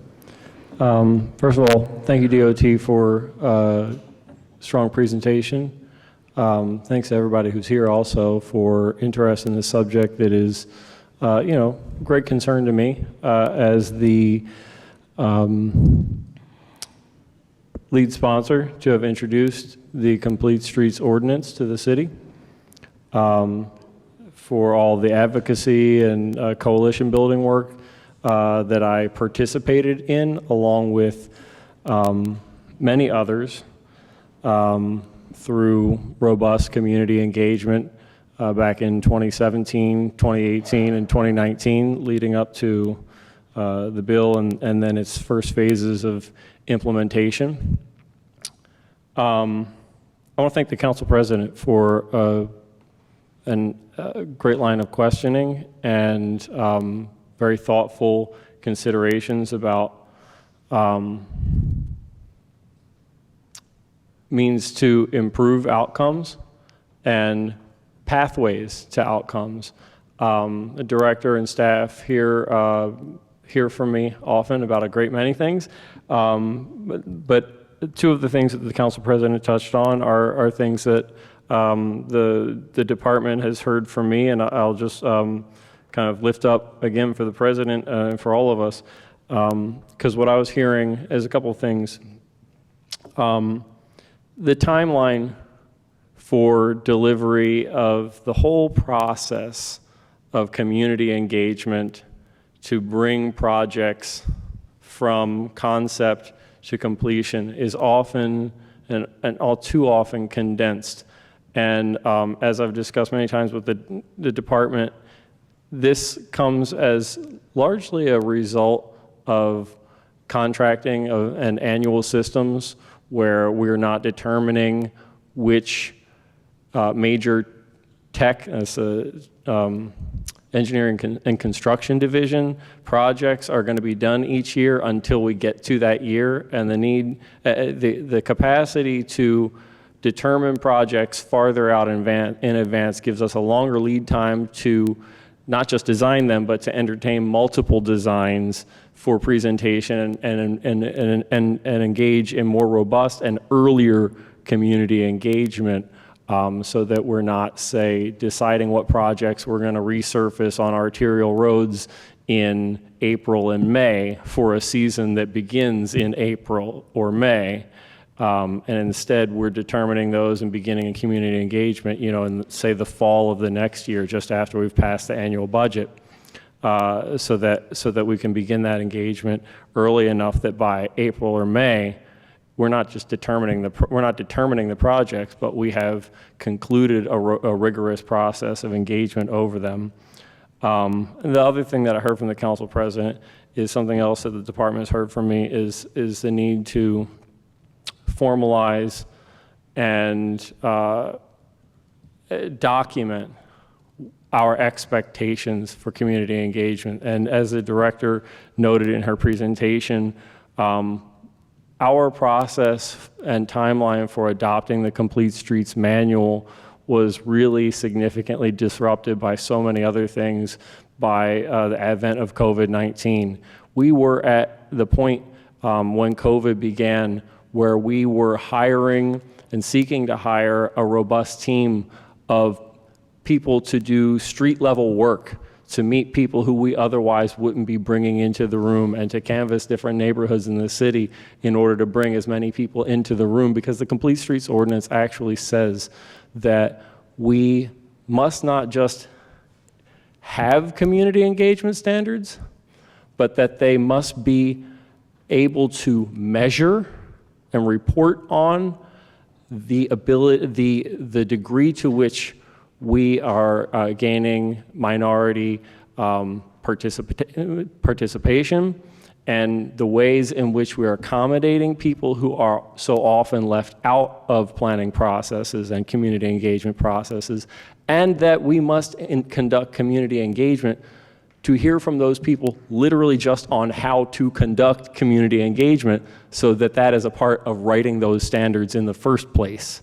So we really are very thoughtful in the Complete Streets Ordinance itself, but in the process of developing and bringing forth the manual, this is one of the things, the aspects that we still have room for growth on, because it was the most severely disrupted part of the process due to COVID-19. And again, this is something I've talked about with the department, so I know that they're attuned to the need for improvement in this particular area. For the presentation, which I think was great, I will note for everybody one thing that I would add a different nuance to. The director noted 27% of residents don't have cars. This is similar to an raised statistic in the city where more generally you hear people say a third of households don't have cars. 27% of households don't have cars. When you look at the statistics from the census on households that have multiple adults but don't have multiple cars, and you consider if there are 2 adults in the household and the household only has 1 car, then that means one of those 2 adults doesn't have access to a car at any given time.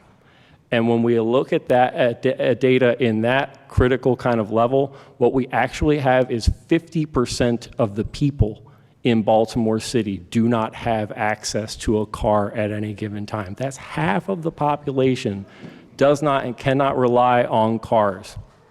And so I like to drive that home because it really supports the need for us to provide a multimodal system that supports people's needs. You know, I'll mention a couple of other things that I think are really important about Complete Streets.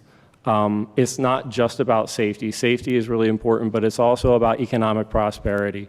It's about access to opportunity. We have heard over and over again from employers in the city and from the Baltimore Development Corporation and others that transportation remains the primary barrier to employment opportunity for people in this city, that we can't get people jobs that exist that they're qualified for simply because we don't have a system that can allow them to get to their job reliably and on time. Other aspects of how it means economic prosperity to pursue a robust and interconnected and safe multimodal network comes back to this point about households having, on one hand, 50% of the households or people not having access to cars. On the other side, we've got many households in the city that have multiple cars. And that comes at a cost too, right? Because each car costs a person or a household a significant amount of money each year to own. In Maryland, that number is $9,000 per car per year. And what I think is really important about that is to understand that if we, as a city, create opportunities for people to live here without being dependent on cars, and if you remember the beginning of the presentation, that is noted that this is a real perception about Baltimore City, that this is a city that you can't live in and can't prosper in if you don't have access to a car. I think this is a very real understanding of the city as it is today, and something that we are doing a good job at moving away from. We're moving towards a city that has more opportunity. If we could get people in this city to a point where they didn't feel they had to have 2 cars. Households in this city are spending cumulatively $385 million per year on just second vehicles for their home. If we can create the kind of city where people don't feel that they need to have secondary and third vehicles for their household, that's a lot of money that we can free up in households and collectively have a positive impact on the economy of our city. But we have to put the infrastructure and the systems in place in order for that to become more possible for people. I made a number of notes here.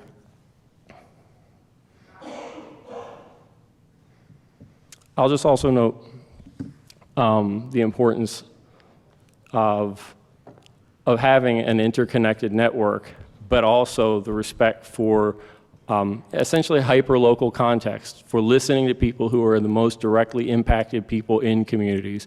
It is both important for us to listen to people who live immediately adjacent to and in blocks surrounding where we want to make change as a city, but at the same time, we really must develop an interconnected network of transportation options for people that can't be disrupted on a block by block or neighborhood by neighborhood basis if we want people to be able to robustly get around the city, if we actually want to have the kind of interconnected network that people actually use. Mr. President, these are just kind of my notes that I've made and comments I wanted to make.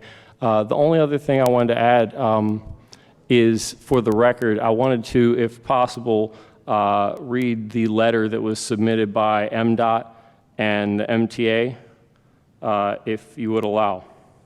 Let's, yeah, I think we're an hour and a half in at this point. That letter is public record.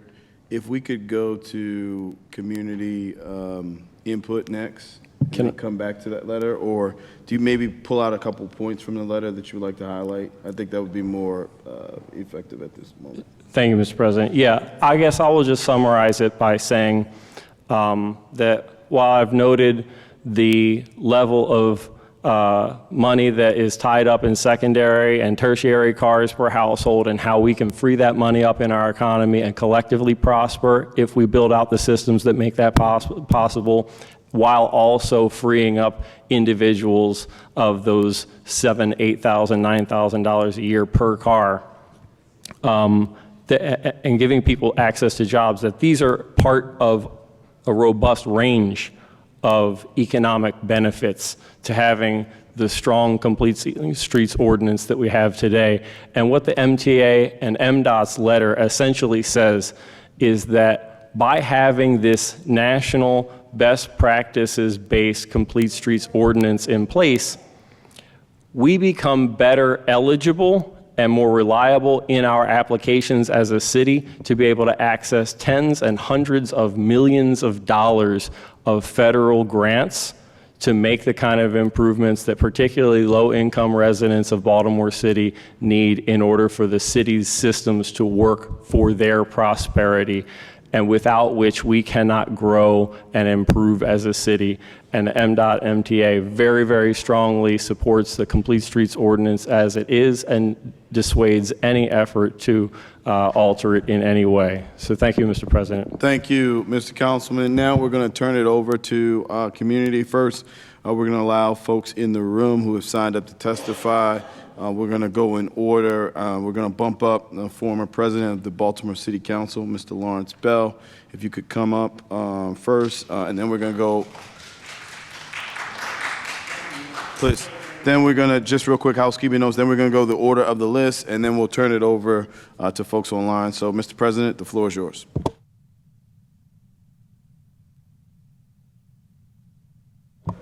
There you go. Okay, thank you, Mr. President. I want to thank you and all the members of the council who took the time to come out here tonight. You know, I think that what you have done shows that you appreciate the concept of democracy, which means the will of the people prevails.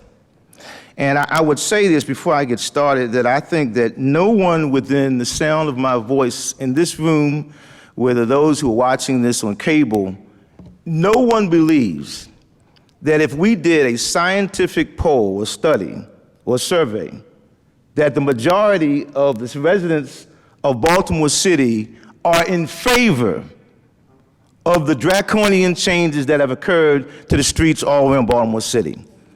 If we're going to be honest about it, let's talk about democracy. You hear people talk about North Avenue, Jewett Park Lake Drive, Hartford Road, and this is whether it be a black community, white community, east, west, north, south, and I've traveled around, the majority of the people, councilmen, are not in favor of this. So it is very elitist when we, and I say this as a registered Democrat, I've been a registered Democrat, I've been elected as a Democrat. There is a problem with elitism where a few people in some think tank in Washington, D.C. or at an Ivy League college decide that this is what we need to save the planet, because that's what this is really all about, carbon emissions. It's not only about bike lanes, it's about getting rid of driving lanes, getting rid of parking, which, by the way, one of the major complaints that people have, not only in Baltimore, but around the country, is not enough parking. So we should not allow these small groups to come into Baltimore City, Bike More or whoever you have, throw money around, and make decisions for all the people who live here. I want to mention that, and I want to thank all of you who came out tonight because you did it on short notice. But again, I really appreciate you, Mr. President, for putting this together, giving people a chance to talk. You know, there's an old expression, and I hope I got this right. There are three kinds of lies: lies, damn lies, and statistics. Have you ever heard that expression? You can, if you want to, you can develop statistics to say anything you want to say. I remember years ago, in the early 90s, Mr. President, former Council President Mary Pat Clark and I created the Public Safety Committee. I was the first chair, and I made it a full committee back in '95. And one of the reasons why we met, we felt that crime was getting worse in Baltimore. The police department kept coming up with all these statistics to say the opposite. But we could see with our own eyes what was really going on. And so I say that to say that even here, all over the country, when the advocates for bike lanes and for eliminating cars go into cities, the first thing they say is, all of a sudden, there's this epidemic of people being run over all over the city. You see all these people getting run over everywhere, left and right? You know, I have really questioned these kinds of statistics. Let me say very quickly that in terms of the community participation, after the bill was passed, Complete Streets, and we're moving to a COVID in 2020. Now, I remember being at a community meeting, and I asked a representative of former council, before Councilman Torrance, the former council person, who was Pinkett, okay, is a representative. I said, you know, you put this big jump on Druid Park Lake Drive. I live right down the street on Arkansas, Gwynns Falls, right across from the park. The traffic is backed way back to me. I live there, and I have an office on the first floor. Who came up with this idea? Because I've lived here for many years. I've lived here since 1984. I don't know anybody in the neighborhood who wanted to reduce the traffic to one lane so the traffic is backed way back. Today it's worse because in the last few weeks, Councilman Dorsey, 28th Street is a disaster. And by the way, you talk about ADA requirements. We talked to the owner of the business at 28th and the street right before you get to Remington. Okay. And she said that you can't get wheelchairs up the ramp to her salon. Many of you know what I'm talking about. Because of the design of the street. The barriers are right up against the business. All this wasted space. And if you look at it right now, cars are right up there against the business. So in terms of ADA compliance, this is a violation. The last thing I want to say, and I could go on and on. I have so many thoughts just listening to the comments here. We have been talking to people all over the city, every part of the city, and people are upset. During COVID, and I'm directing this to the Transportation Department. Now, it's not your fault that we had COVID-19. However, in lieu of having public hearings where people could come out and talk and speak, you had online Zoom calls, okay? The reality is that 95% of the people in the community didn't even know there were meetings on Zoom. And on top of that, let's be very honest about it, there were efforts to cherry pick the people who were invited to these Zoom meetings to give the false impression that the communities were in favor when they really were not.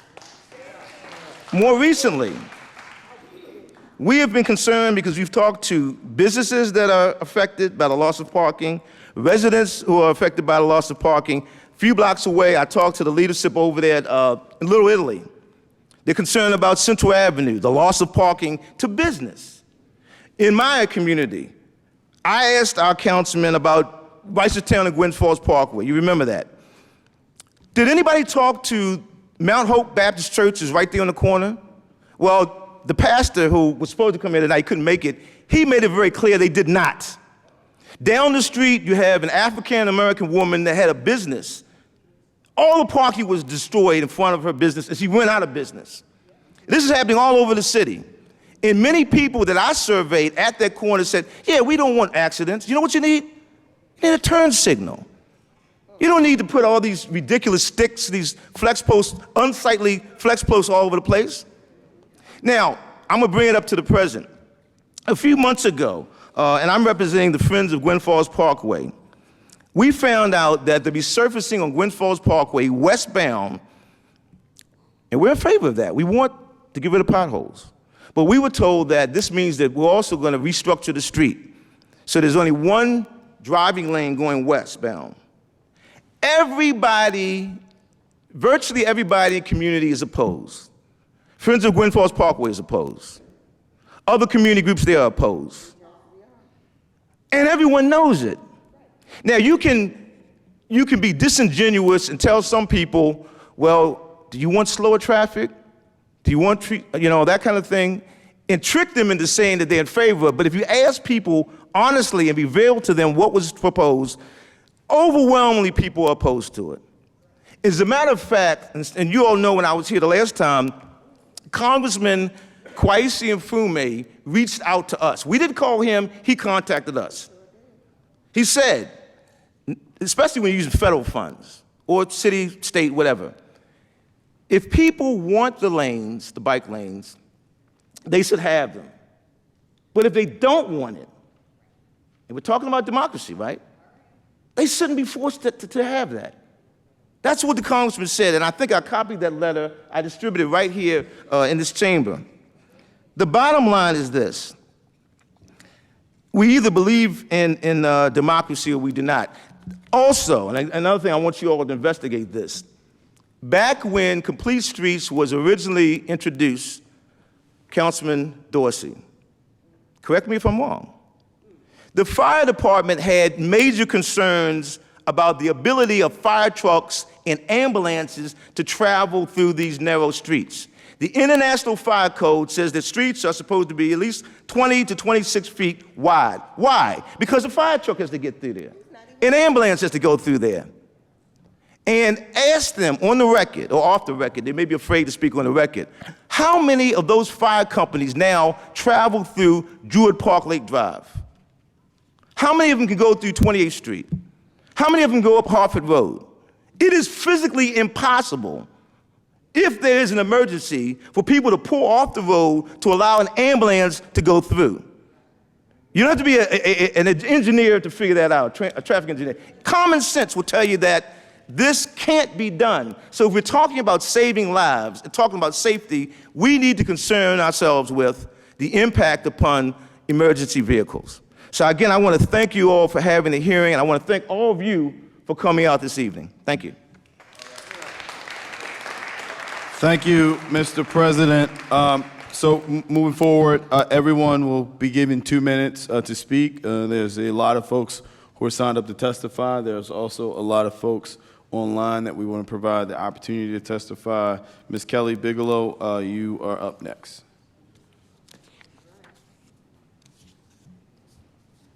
Press the button. You don't have to turn it on. It's already on. Oh, I'm just short. First of all, how y'all doing?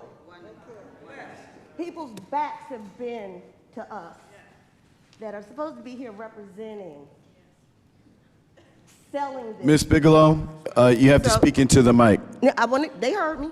No. I got you. Yeah. So, thank you, President Nick Just Mosby. real quick for everybody, it's important to speak into the mic so the hearing impaired is transcribed appropriately and they can follow the testimony. Gotcha. So that's why, yes. For my hearing impaired, what I said was I wanted to say hi to my fellow citizens and neighbors because their backs have been to us the whole time, and that's because this is how the chamber is set up. But I kept on hearing the word community. Oh, the community. Oh, the community. However, everyone but this young lady here faced the community. Everyone but. It's about respect. And I came here with the framework with something that I wanted to say. But so much has gone on, and we only have 2 minutes, so I'm going to hit bullet points real quick. I have a question. Of the 5 of you, if you could turn and look at me as I'm looking at you, because I was raised that way. There's a reason for that. Community engagement starts and ends with respect. Respect that Baltimore City residents pay the highest taxes in Maryland state, the highest. But we have low home ownership. My taxes just went up, $122. I own my home. And I'm going to speak plainly for my folk. Y'all trying to run circles around us. But I'm also going to speak as a black woman business owner in a disenfranchised area that has an open air drug market on my corner that my councilman Torrance knows about. But y'all playing in bike lanes because I live in an area that the privileged few want access to. Instead of living amongst us, they want to impose their comforts on us. Why should my tax dollars, my inconvenience, be trumped by the few? What you all lacked in, first of all, shame on every last one of you coming to this chamber with no data. I'm a technical project manager. You stated, we got it recorded. He asked you over and over, real data. What's the opposite of real? You either don't have it or it's fake. Data. You think we don't know what it is. I read GSA maps. I run metrics all day long for the business that I run out of my home that my taxes just went up on. So I'm gonna wind it up real quick. How many of you all sitting right here live in the city? Okay? How many of you all that raised your hands have bike lanes in your neighborhood right now? Ms. Bigelow, and to the audience, please provide comments. This is not an opportunity. No for problem. My comment is, if you could please wrap up. My comment is this. You have no data to support what you're doing. You came here with none. The legacy black communities are being overwhelmingly impacted, which impacts our safety because when you remove parking, our seniors can't get to their cars right in front because they got to park around the corner, and we all know crime is up. If you cared about us, you would have got the Urban Institute to do a real study about the black neighborhoods and how we are being adversely impacted. My salary probably matches yours, but I choose to live where I live. Councilman Dorsey, you've been looking at your phone the whole time, and I'm going to say this. I hope that you apologize formally to the security guard that you disrespected when you weren't allowed in an area that said no bikes. It is indicative Thank you, Ms. of the Bigelow. type of behavior that mimics being put upon. Ms. Bigelow, thank you. Thank you. Thank you so much. How dare you? Next up, we have Mr. Jay Newman. Please, 2 minutes.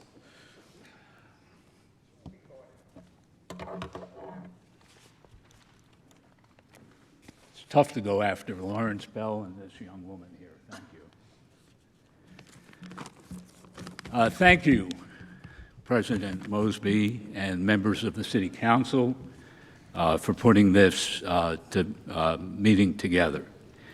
My name is Jay Newman. I'm the president of the Poplar Hill Association, and we have been working closely with 8 community organizations on this issue, as well as representatives of the developer of the brand new Cross Keys complex and the 700-member Cross Keys Condo Association.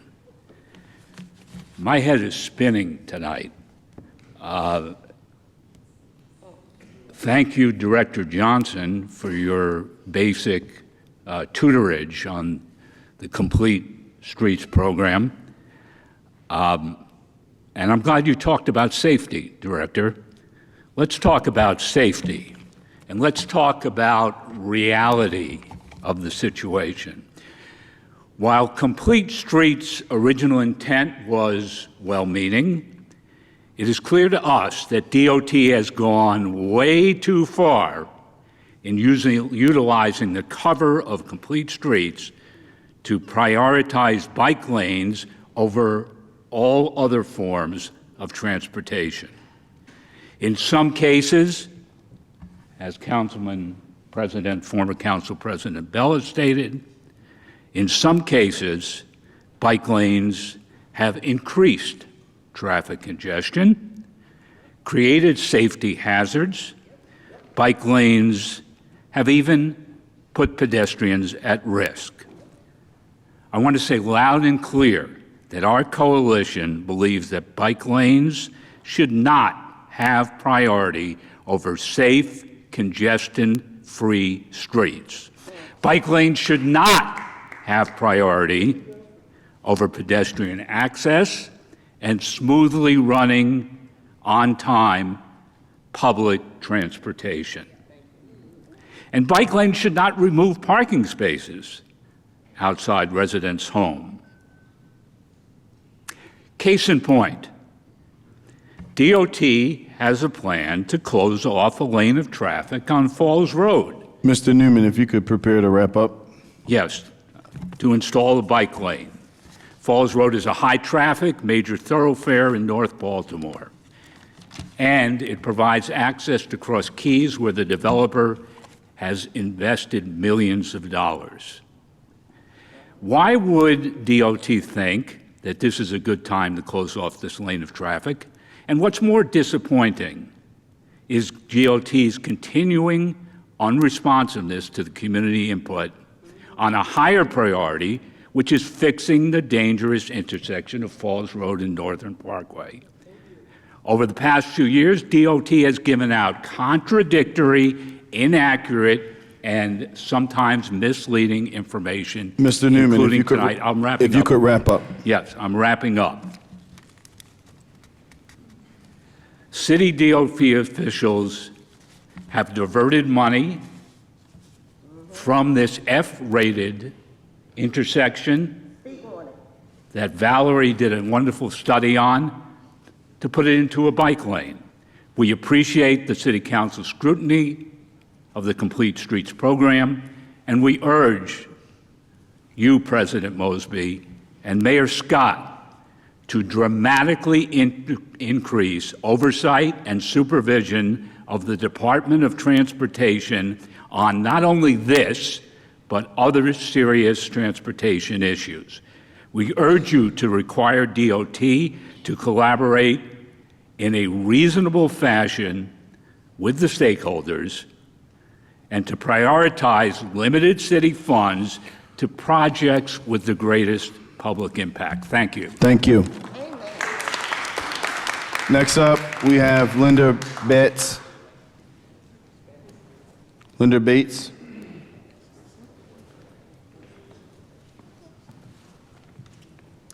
It's Linda Batts, and good evening, everyone. Thank you, Ms. Batts. The floor Thank is yours. you so You much. have 2 minutes. Anyone who knows me knows that 2 minutes for me will pose a significant challenge, but I'm going to attempt to be respectful and mindful of your requirements. Thank you so much. Your clock Yes. hasn't started. It'll start right now.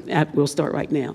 Listen, the Complete Street Ordinance says that the city will construct and operate a complete and comprehensive transportation system that enables access, mobility, economic development, attractive public spaces, health and well-being for all people,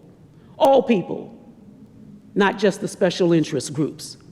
Contrary to this broad and inclusive charter, spaces are not attractive, as bollards and delineators create unsightly and unsafe perimeters.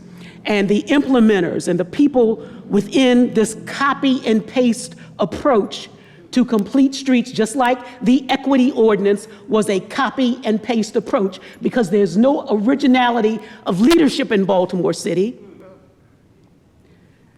does not include and did not include the 65% representation of African Americans and others in the city as part of that deliberative planning process. I know this because from 2018 to 2020, I was on the inside of Baltimore city government.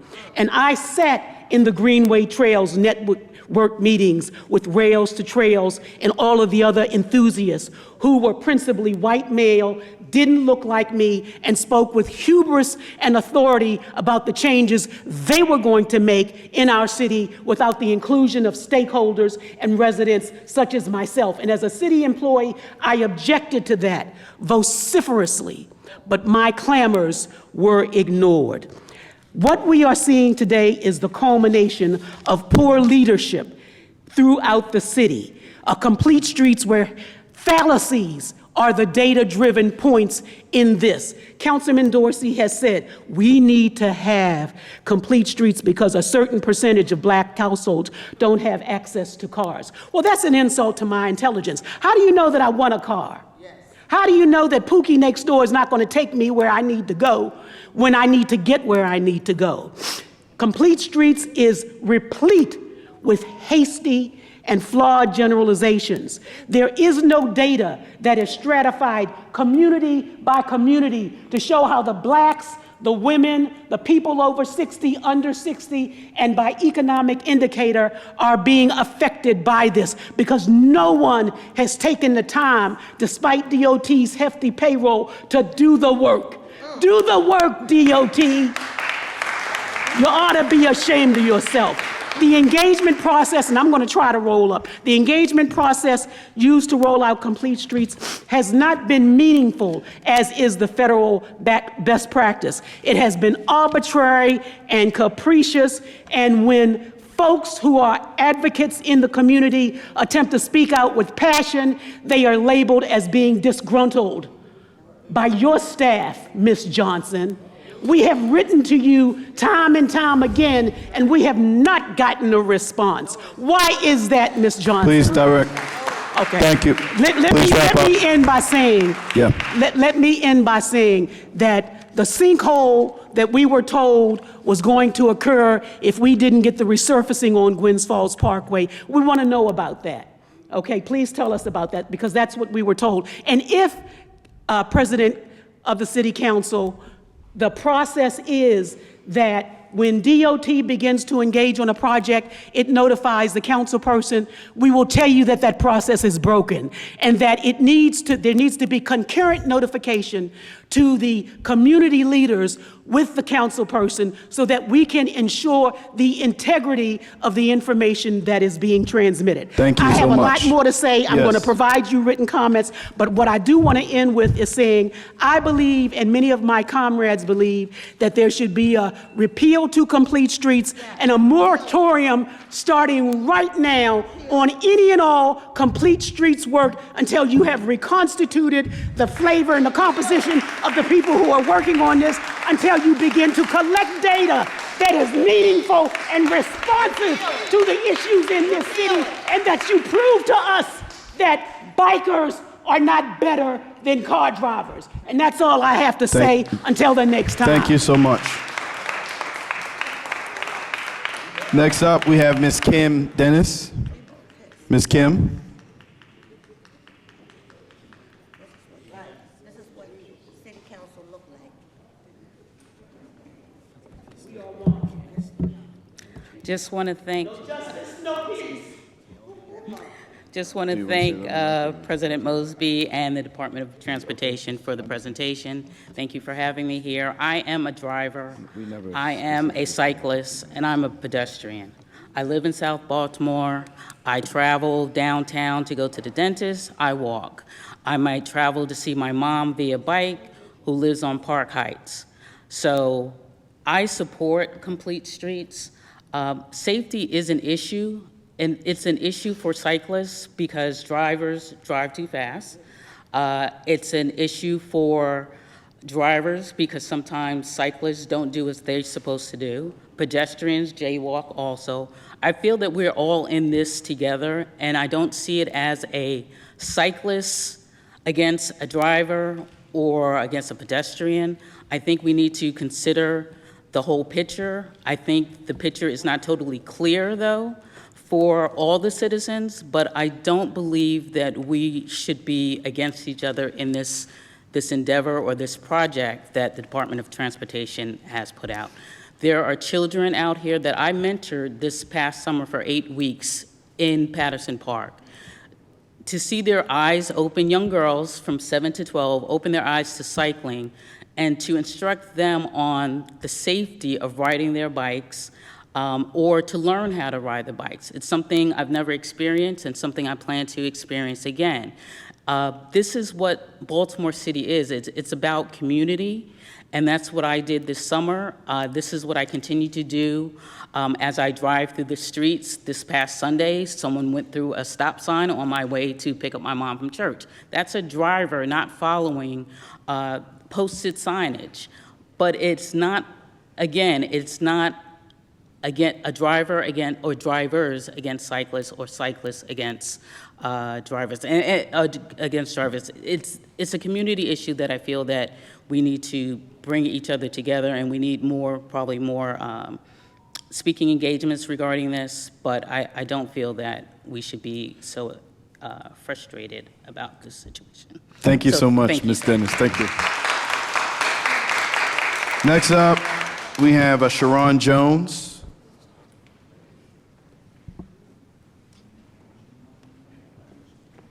Good evening, everybody.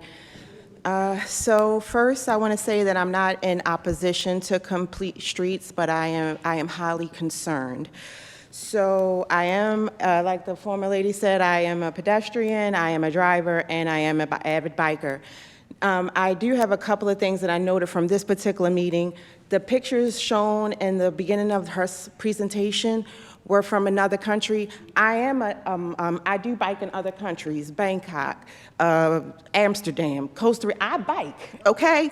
So in other countries, the bike paths are phenomenal. In our city, I'm afraid that I'm gonna bust my tire, and I actually still street bike and don't bike in the bike lanes because they're filthy and filled with debris. Not only that, for the whole complete aspect of it, you took away my driving lane, but never did you take the potholes out of my bike lane or my driving lane. So I'm afraid, I'm afraid for my axle and I'm afraid for my bike. So that's 1, 2, and 3. Let's see, what else? I just want everybody to note that the complete streets is, when you're in other countries, when they changed the bus line to all of the colors, that was the right direction. When people come and it's easy to be a tourist in this small city if there was a mechanism to move through it easily, which there is not. So before you focus so much on complete streets and the bike lanes, I want to talk to what Council President mentioned, which is that you haven't even really focused on the ADA. It's not enough money for the ADA component. The infrastructure money you're putting in for those bike lanes could have done the sidewalks. It could have done so many more things besides bike lanes. You can put on a bike helmet and you can get on your bike, because I've done it for 45 years. And we can work that out as a culture. But for right now, I bow to these people and I say, let's reassess. But while we're reassessing, can you clean up the streets and fix the potholes? And for my very last note, please, I implore everybody, can we please do something with Cold Spring and Green Spring? Because how in the world are we letting that look like that? You can't make a right, like what? And to note that Green Spring and Cold Spring intersection, when we talk about emergency vehicles, what? Who decided that design? And furthermore, I am a scientist. Ms. Jones, if you could ramp up. All right, thank you. We talk about the research background. I am a research background, and I just feel like we just need to come together and we can do something a little bit more holistic. But I will end, because I'm gonna be respectful, I do street bike. So people, I'm just saying, we're not going nowhere. But city, do something better. Thank you, Ms. Jones. Next up, Ms. Sarah Holly. Sarah Holly.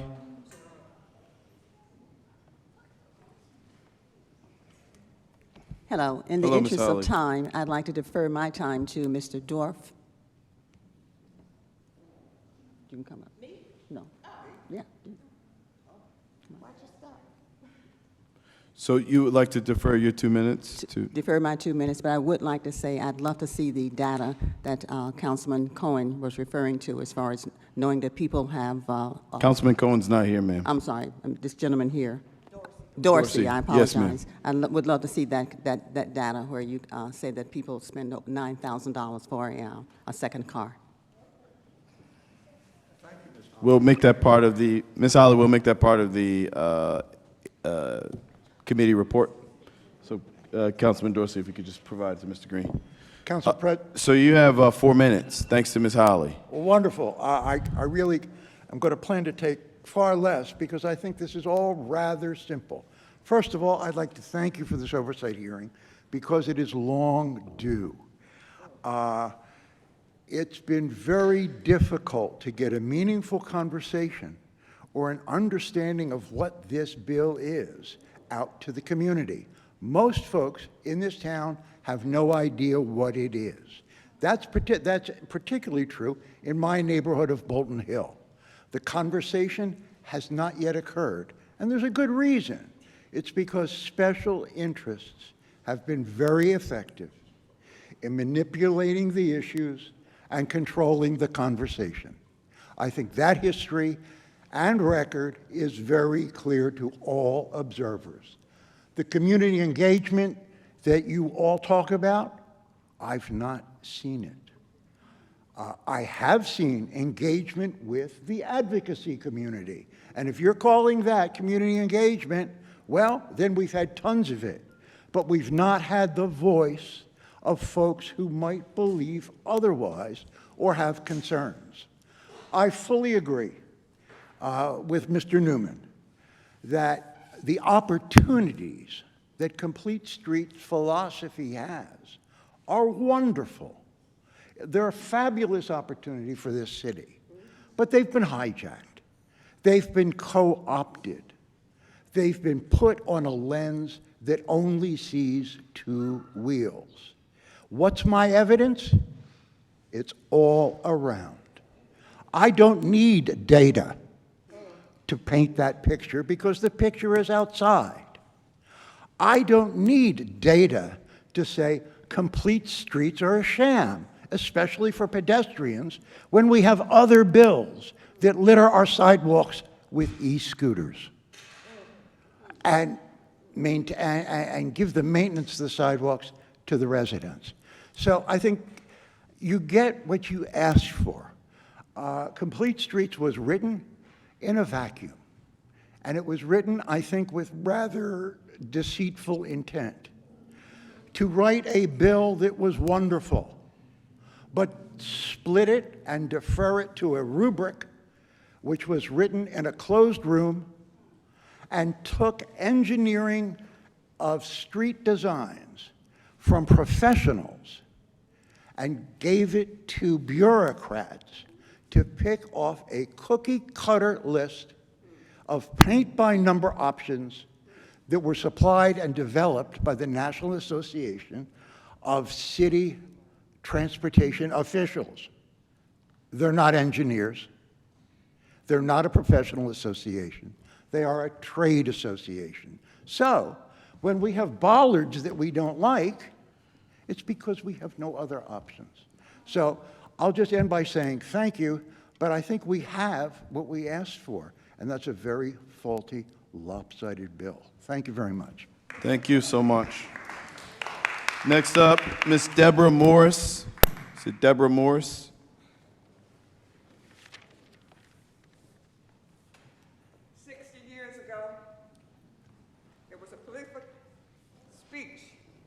We hold these truths to be self-evident, that all men are created equal. I come to this council today seeking equality and justice. For in 2012, Maryland's State Highway Department issued administration policies and procedures for Safe Street. And in those policies and procedures, they indicated that the DOT and SHM are supposed to go out into the community, MDOT, supposed to go out into the community and solicit the community activities in order to put together these policies for the streets in the state of Maryland, which includes Baltimore City. And among those streets in the city of Baltimore, Maryland, there's supposed to be community input at every level. Every level. Not just from one, from every level. That data is supposed to be going back to City Council that's supposed to put together their proposal to be submitted to Safe Streets and their plans, their surveys, and everything, and the data as to how these safe streets are to be implemented. nothing more. That information is supposed to come from City Council, not any place else. And any adjustments should come from City Council. City Council, with all the data. In 2017, Baltimore City submitted legislation to present for funding for complete streets to the state of Maryland, which was approximately $300 million for plans that the community had no input into. Only 3 significant data, which one was bike, I guess the bike lane or bike society, whoever they are. Ms. Morris, if you could start to wrap up. Okay. And the second was another. Okay? And in that piece, from that piece, we come up to 2018. 2018, because the city of Baltimore failed to include ADA, a class action suit was presented. No plans were submitted to Maryland. Class action suit was ordered that the city of Baltimore, Maryland was to repair every street and every curb in this city. The lawsuit was against City Council and the mayor. The order is still in existence. It has never been done. There's never been any plans submitted for any completion of those services. Ms. Morris, and I if you say could to begin to you, wrap up. if this ordinance go through before that class action, I have no problem, because I'm presented as evidence within this class action suit that our area has never been addressed in terms of coming out to speak to us about our needs. So I say to you, if you don't yank this, I have no problem going back before the judge and asking him, why have not we been addressed? And why has this city council failed? And I asked the judge to enforce his order and come to you and collect our dues, our reparation in terms of what is due us. Thank you, Ms. Morris. Thank you so much. As we continue to go through the list, just like to ensure that everyone's on the same page. So the mayor and city council, when you see that written, that's one entity. That's in our charter as an entity, the mayor and city council. The and is a conjunction, is not to separate the two. The mayor has agencies that report up to the mayor and the administration. DOT is one of those agencies that reports up to the administration. So, for example, when you see a brand new building or you see a new rec center, it says the mayor and city council, even though it's recs and parks, that's under the direction of the mayor to decide to do that capital improvement plan. So just want to make sure we're all on the same page as it relates to the entity of the mayor and the city council. That is unique for Baltimore in comparison to other places, but it's really important that we have that level of education. Next up, Mr. Isaac Leo.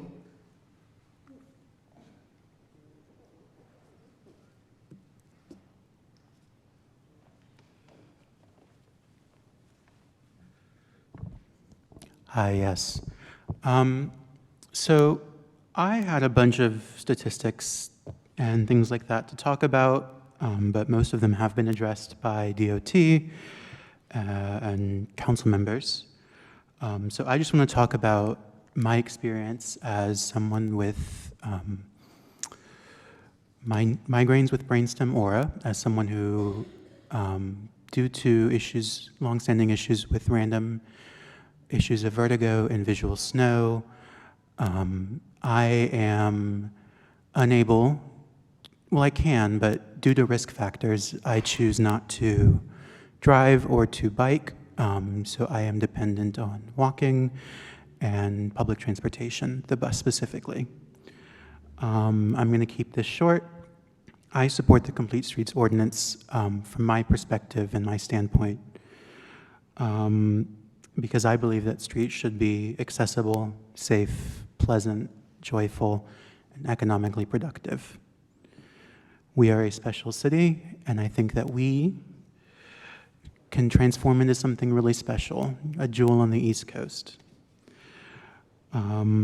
I would just like to say, please keep in mind, I love the bike lanes, I love the sidewalks, to smooth the sidewalks, widen them where you can, shorten pedestrian crossings. Please work with the MTA when possible to reduce congestions and delays by building dedicated bus lanes, if that's something within your jurisdiction or something that you can collaborate with. And please, I understand you might have staffing issues, but please, whether it's you or another agency, keep the bike lanes clean, safe for all, and to keep the roads safe for all. Thank you so much for having this meeting. Thank you, Council President.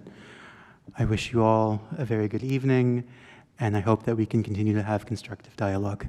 Thank you. Thank you. Isaac. Next up, we're going to turn to Marsha Jews. Ms. Jews, Director has to take a quick break. She's going to be back, but if you're okay to come up and present, or if you would want to wait for the director to come back, it's totally up to you. Okay. If anybody, Bob Matha, he left. Patrice Kingsley, are you okay presenting to the council without the director? Her team is still here. Please come up and present. Thank you so much. And we'll turn right back to you, Ms. Jews, once the director comes back. The floor is yours. All right, good evening. Hi, everyone. I'm very tired because I'm the mom of a 3-year-old. My name is Patrice Kingsley, and I want to first thank the City Council for hosting this meeting. Not only am I the mom of a 3-year-old, I am a Baltimore City resident. And can you guys hear me? I know that was an issue before. Can everybody hear what I'm saying? Awesome. So I'm a Baltimore City resident. I'm a homeowner and taxpayer, and I'm here in support of Complete Streets. I know that there's been a lot of heated conversation tonight, and I'm a nerd, and I like things that work well. And so I might be the boogeyman tonight because I am here on behalf of Bike More.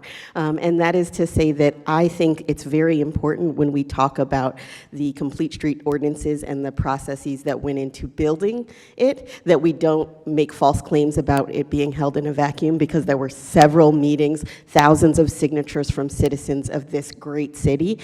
And continuing to humor the loudest often can silence those that are most passionate, but tired because we have 3-year-old children. And so when I talk about that, what I mean to say is, for instance, when we talk about Utah Marshburn and we talk about democracy, we have the BHCA, which is the Bolton Hill Community Association, that has several times had conversations. We have a transportation committee of our own and supported the bike lane on Utah Marshburn, which is now mysteriously paused because loud neighbors who don't necessarily live in the neighborhood, some that do, I know, I see you, some that do, but most of the neighbors who are attending Bolton Hill Community Association and are the homeowners in the area really support a bike lane because we want to get to the park. The park is going to become a national treasure, and we want to be able to get there with our kids. And so when we talk about Complete Streets, I want to just dispel the rumor that it was put together in a vacuum. Second thing, and I know that I'm running short on time, last Monday I was at the Greater Baltimore Committee where they were talking about the future of the region. And one of the key opportunities that we have is to improve public transportation and pedestrian safety and infrastructure that prioritizes pedestrians in order to really attract a lot of large businesses who are trying to employ concert venues and entertainment venues that are trying to connect and stitch together really amazing world-class venues and experiences so that we can get conferences. And when we do things like this where we try and repeal laws that make sense, right, what we do is spend a lot of time and keeping me away from my 3-year-old son in order to rehash things. There is a significant opportunity to improve the community engagement process at DOT, as we've heard, and particularly when we talk about the budget for staff that can run numbers or do statistics, which don't actually lie. They tell how much people like or dislike a thing. And so I just want to really make sure that when we talk about Complete Streets, it didn't happen in a vacuum. When we talk about Complete Street, it isn't bike lanes. I'm much more interested in being able to walk to the school for my kid. So thank you guys so much. I appreciate the ability to speak. And thank you, Dorsey and Torrance. I appreciate your advocacy on this matter. Thank you, Ms. Kingley. Next up, we have Joshua Spikes. Oh, Spokes. So, thank you.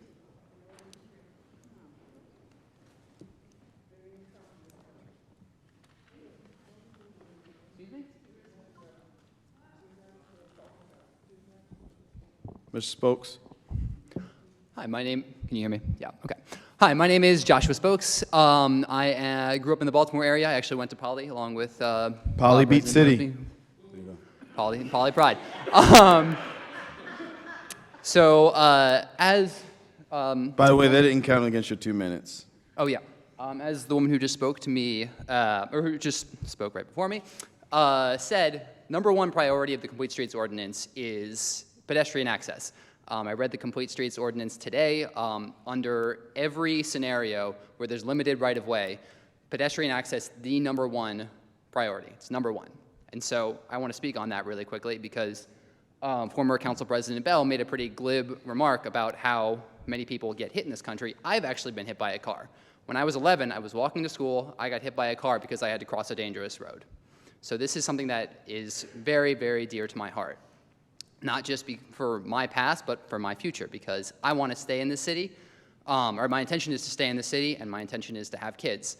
I note that a lot of the folks here are a little bit older, not a lot of youth represented. I want to stay in the city, have kids, make sure that they can get around safely. Safe pedestrian access is absolutely #1 for that, and I think that the Complete Streets Ordinance prioritizes that. So I really support keeping that in place. Beyond that, as somebody who does ride a bike, I actually work across the street at 200 Holiday Street. I'm a DPW employee. I bike from my house in Woodbury. Thanks to the Maryland Avenue cycle track and the Falls Way, I can get here incredibly safely. It's very pleasant. Generally, I have to cross one section where I'm not in a protected bike lane. And in terms of the data we've discussed for ridership, when we consider the design of streets, we don't look at a river and decide to build a bridge based on how many people are swimming across it. So when we have these incredibly high traffic roads that we think that, hey, this is, a part of a potential network, this is part of a place that, folks might need to get to, we can't just go based on what's currently there. For example, let's say the western part of North Avenue. I've ridden down there a couple of times, and it's pretty dangerous. It's really not safe. There's a shared bike bus lane that you can use, but I don't see a lot of folks who are using it compared to, say, the Maryland Avenue cycle track, which is fully protected and very safe to use. So I just wanted to come speak my support for Complete Streets. Thank you all so much for your attention today, and thank you to Ms. Johnson and the DOT team for your presentation. Have a good day. Thank you, Mr. Spokes. Just one quick comment, Mr. Spokes. I think that the point you raised is excellent. I think the concern when folks ask for data, your example of someone swimming across a river and that's ultimately the decision to build a bridge. I think the main point that communities are told and that we kind of communicate, and this gets back and forth to like the relationship building, the engagement, the education, is that it's about safety. So that's where folks go towards. If it's about safety, go with it based off of data. If it is just about creating a new network, then we should be communicating that it's about creating a new network. So I think that that's where that discussion comes into play. Of course, I just wanted to make that point. I understood. It's a good point. I just wanted to make sure we kind of elaborate on it. I appreciate it. Of course. Next up, we have Mr. Sean Sims. I just want to say thank you for making that point.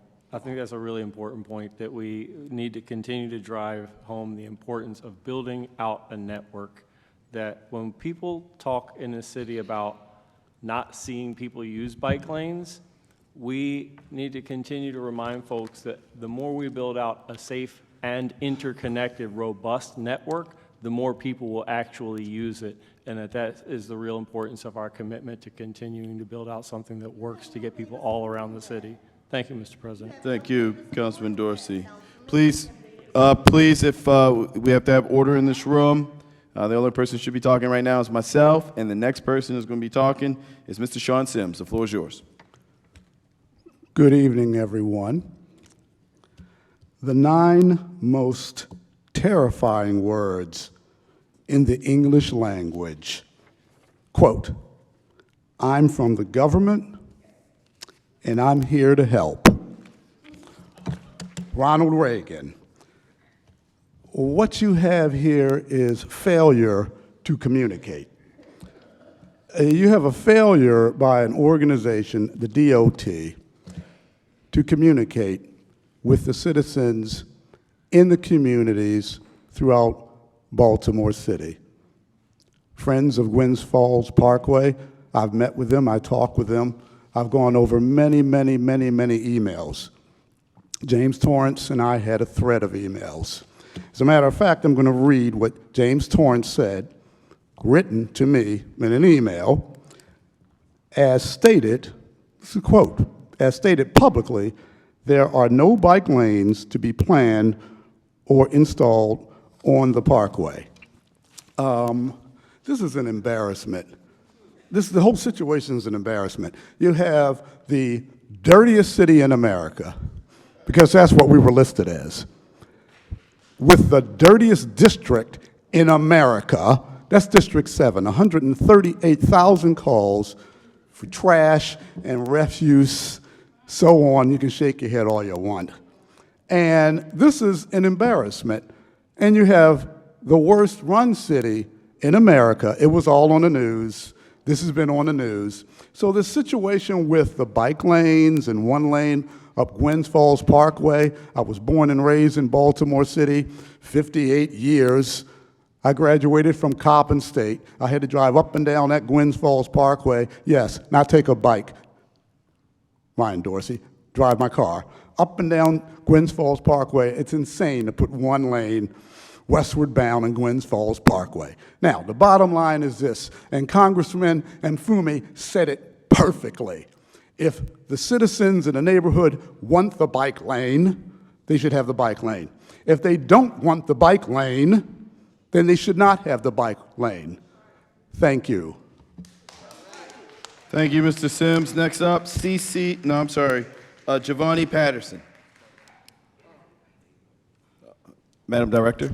Yes, I just wanted to ask if I could just address that, just one definitely. clarification piece. So again, we have sent out, we've communicated, we've sent out a flyer. The bike lane is not proposed on Gwynns Falls Parkway. Please, we have to have order in the chambers. Madam Director. So as a part of the resurfacing project, we go through and we create a striping plan. On the westbound side, that roadway is more narrow than the eastbound side. And so there's not enough width to truly stripe out 2 travel lanes and the parking lane. And so what is going to result is the single lane and a buffer for the parking. There's no bike lane. And so what happens if anyone drives through there, if there are cars parked along the curb line, and if there are maybe 2 cars driving at one point, when that car closest to the parking lane approaches the car, they have to stop, wait for the other car to pass them in the left lane, and then merge around. There's not enough width for 2 full lanes. And so that is what is being put in there. The buffer is literally a buffer to provide space between the travel lane and the parking lane, but it's not for bikes. I just want to clarify that. Thank you, Director. Mr. Patterson, the floor is yours. Good evening, everybody. I appreciate the time to hear from the community, so I thank you guys for doing this. My name is Giovanni. I'm a homeowner. I live in West Baltimore. Some of you know me, some of you don't. But the first thing, I just love my city. I love Baltimore. I'm always going to speak up for it. And I maintain that the solutions to any challenge that we face are within the community. So one of the main things is go out and talk to your neighbors and actually listen. And I'm in full support of repealing this legislation. A little bit of history about it. First, it started off as a resolution actually introduced by Mary Pat Clark back in 2009, in which DOT was implementing complete streets, policies and doing that on a community level, actually hearing from the community. And then, in I think 2017, there was a complete streets ordinance that was actually passed and enacted in 2018, which actually prescribed into law a lot of these things. So now that prescription actually avoids community engagement. And I want to read some of the feedback that when it was in committee that a lot of the organizations were saying.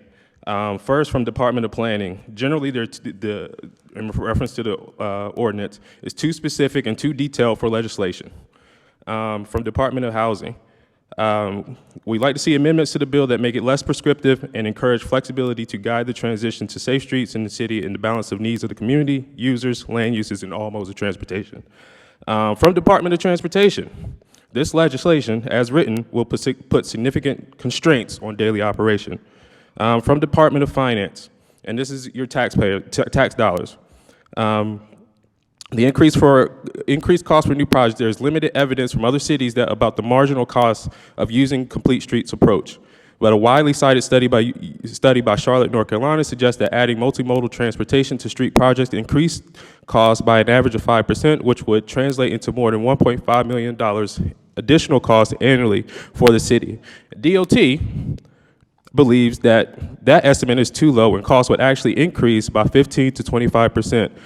Or more than $4.5 million a year. Costs likely will be higher for Baltimore because DOT will require consultant support as it builds staff capacity, and the proposed bill is more prescriptive than language enacted in Charlotte and other cities. So my suggestion is to repeal this legislation because the prescription actually supersedes the community engagement, because whatever the community assesses and says that input is, the language of the ordinance negates anything that the community may say. Thank you.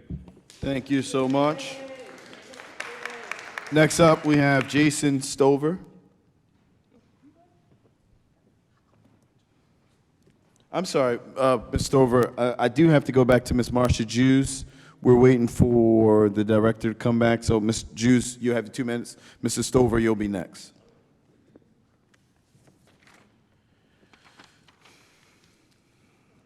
Good evening, everyone. Thank you so much for this opportunity. You know, I'm not from Baltimore, but it has been a delight living here. One of the things that I think is really most important is that I walk all over the city, literally, from East Baltimore to West Baltimore to South Baltimore, and I have a wonderful experience. What's really important here, though, is that all of a sudden, where this freedom we had, we now have all of these little lines being created, and we've got people having to go around a block, and we've got new lanes being created that really don't make a lot of sense as you're trying to walk around a city. And I'm walking literally all over from East Baltimore to South Baltimore. You know, I'm everywhere. But it's no longer fun. It's dangerous.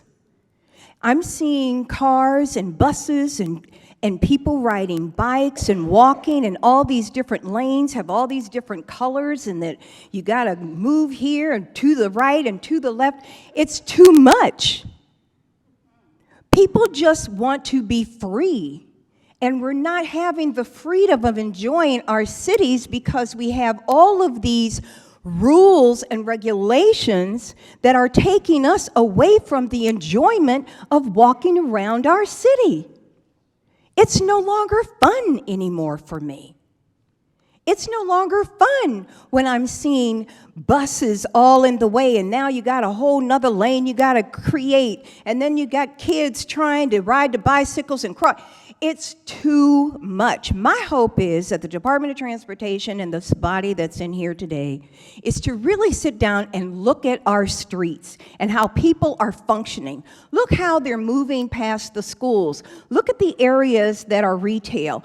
And look at the young people who are no longer enjoying themselves. We have to really rethink what this means to us as citizens of this city, parents, and guardians.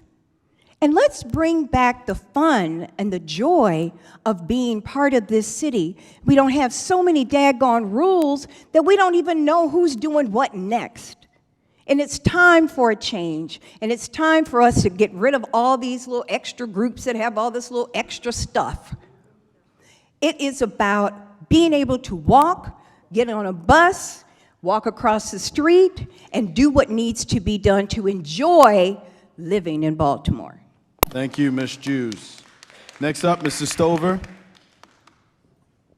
After that, Albert DeVillin.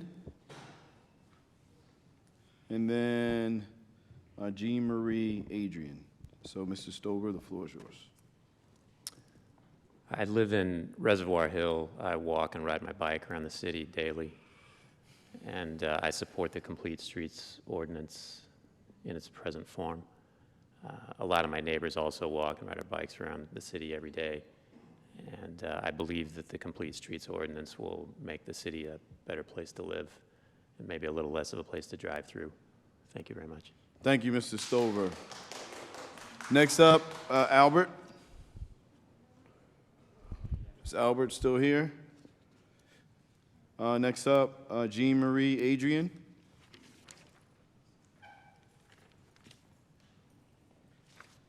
Good evening. Thank you for giving me the opportunity to speak to you. I am a 60-year-old resident of Bolton Hill, zip code 21217. I do not own a car. Actually, I share a car with a neighbor. I ride my bike on a regular basis, especially to go from Bolton Hill to downtown using the Mount Royal Cathedral Street corridor, where I see a lot of bicycles and actually wheelchairs around the senior house at the top of Cathedral Street. By the way, the Bolton Hill Resident Association endorsed and support the construction of a bike lane on Utah Place. And there has been quite a bit of discussion on how it will be best done. So thank you for the presentation from DOT and from the presentation from the intervention from Councilman Dorsey. Really, this puts back things in perspective, that this is not about bike lane, this is not about swimming around across the river or riding bicycle. It's about citizens regaining power over the car and regaining the space to walk and live life healthily. However, I'm all for bike lane, I use them a lot, and I see that there are kind of certain problems in the North Avenue intersection, North Avenue and Mount Royal that was just built over the last 2 weeks is quite problematic. It's another 28th Street. And I will encourage DOT to continue community consultation after the implementation of the projects, because sometimes it needs adjustments. And this might be a good example of where what was built is not going to work.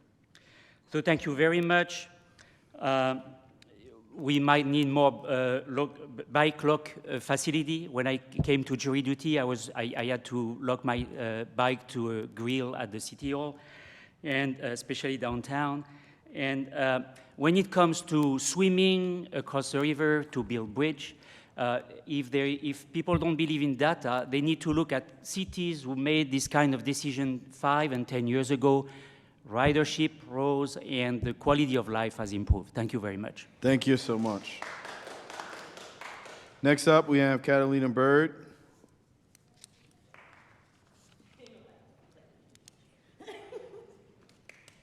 Oh, thank you. Good evening. Good evening.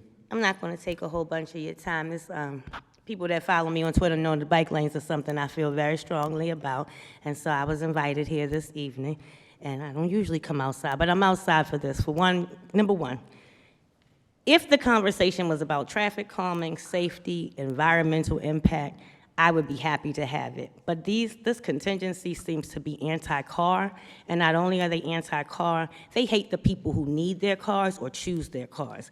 And they've allowed this narrative to give them the authority to be disrespectful to legacy residents, seniors, and elders in our community that don't look like them but look like me. And I think that that is a narrative that needs to be addressed by their leader, because when you give them the opportunity to disrespect my grandparents, it's not making for community. Another thing about Complete Streets is that these meetings were not truly held with community. The vacuum that was spoke of was true, and I say that because just because you bring a bunch of more people to Pennsylvania Avenue and have your meeting in No Boundaries office in a black community is not the same as having the community that you're holding the meeting in the meeting. So let's not be disingenuous about what community engagement looked like in this process. I apologize to you, Ms. Thompson. You've not been here long enough to have to take the ownership for everything that's happening here, but to come to this place with absolutely no data, knowing that in December of 2020, when the last survey that was used was during shelter in place, while we were all home during COVID, what we know is a digital divide because of what our kids were going through, who were going through virtual school, to have done these things virtually is intentional. And so, Council President Mosby, you were there almost a year ago to this day when we launched the Druid Hill Park Partnership at the mansion at the zoo, and it was because the enthusiasts of the northeast side of the park were very, very adamant about what should happen in the southwest part. And we know there are racial and economic differences between those communities in Woodbury and Remington than that of Reservoir Hill and Ocontrolli Terrace. And you stood with us a year ago and said that you would help us continue to make sure that all voices are heard, and I hope that you stand true to that today. Okay? Thank you Thank so you. much, Ms. Bird. Poly Beat City. Next up, next up, I believe this is Henry. Henry. Yes, ma'am.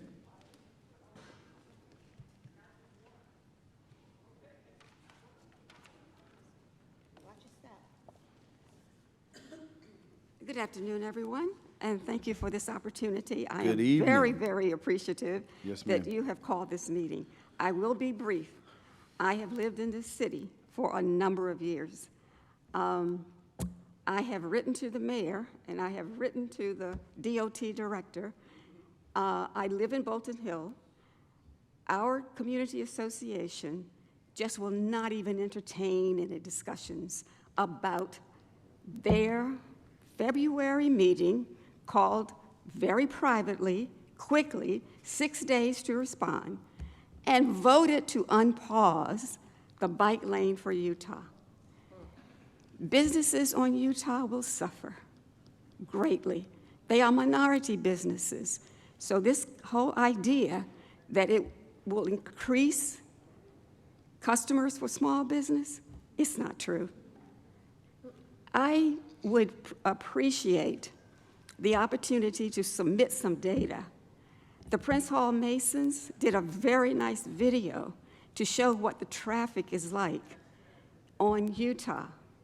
And we've measured the street. I don't understand how an emergency vehicle will be able to provide the services that we will need. My house is 3-story. I'm next door to a 4-story house. Sometimes we have to have man lifts to get up to the roof. And if you got sticks in the ground, there's no way we're going to be able to get a lift there to do the work that we have to do in our historic neighborhoods. We have a historic street, well planned. It drew me back to the city, and I don't want to see it changed. I feel I have not been listened to. I don't even have my letters answered. Please, we thank you for having this session. And if anybody wants to, dispute what we are saying, then let's talk about it.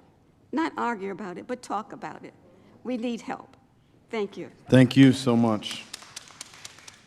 Next up, It's maybe door pit, it's two D's. I can't decipher the spelling. I think it's D-O-R-P-I-T maybe, it's the first name. We're moving on, Veronica Bell. It's Veronica Bell here. Next up, Brent Kim. Thank you. I just want to say I'm grateful that all of you are taking the time to listen. I really appreciate hearing from everyone, whether you're for or against the ordinance. It's just exciting and an honor to see democracy in action. I'm not a transit policy expert. I can only speak from my personal experiences as a 17-year resident of Baltimore City. I love the city. I am speaking in favor of the ordinance. I am an avid cyclist. I don't own a car. Being able to bike on a protected bike lane is just an incredible blessing.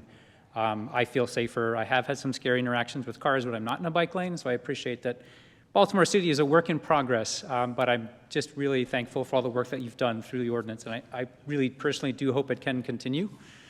Secondly, I worked in climate change. I think it's one of the greatest public health, economic, and ecological challenges of this generation.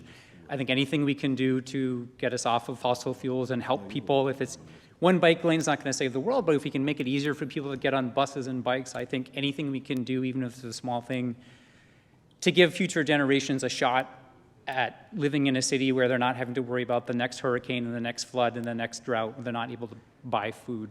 I'm not anti-car, but I'm pro-people in that sense. Lastly, I just want to say, my mom moved in with me at the start of the pandemic. She's 79 years old. I'm incredibly grateful for the time I have with her. Whenever she feels up for it, we go for a walk together through the city. She's very slow. She's about half as high as me, and she's got a rollator. It takes her a really long time to cross the street. One thing I've noticed that there are some very busy intersections, and they put up flex posts around that intersection, and it's slowed cars that are making right turns. I can get out of the way, but my mom can't. It takes her twice as long for me to get across the street. And it also kind of shortens the distance that she has to go to make that journey. So that's just my personal experience. I'm grateful for you for hearing me out. And I think, at the end of the day, we're all just trying to get from A, whether we're in a car or a bike or a scooter or a wheelchair, we're all just trying to get from A to B safely. And I think the Complete Streets Ordinance does promote that. So thank you. Thank you, Mr. Kim. Next up, Karen Bendersky.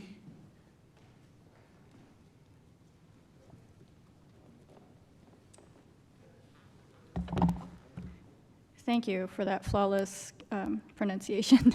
Oh, that doesn't always happen, so I appreciate the... Same. So thank you, City Council, and thank you, Complete Streets, for tonight. I am a resident of Reservoir Hill. I am a pedestrian, and I'm also a car owner. But I do try to walk everywhere. And I do make a lot of use of the big jump, and I am excited to see what happens with the big jump. But I have almost been hit numerous times walking in the city. And so I appreciate and support what Complete Streets is doing. I understand and recognize that change is hard, and there will be growing pains with these changes, but please keep going. I think you're doing very good things. You are slowing traffic. You're making the city actually more beautiful, more pedestrian friendly. And it is not just me who appreciates it. Thank you. Thank you. Next up, Mercedia Goodwin. Yes, Ms. Goodman.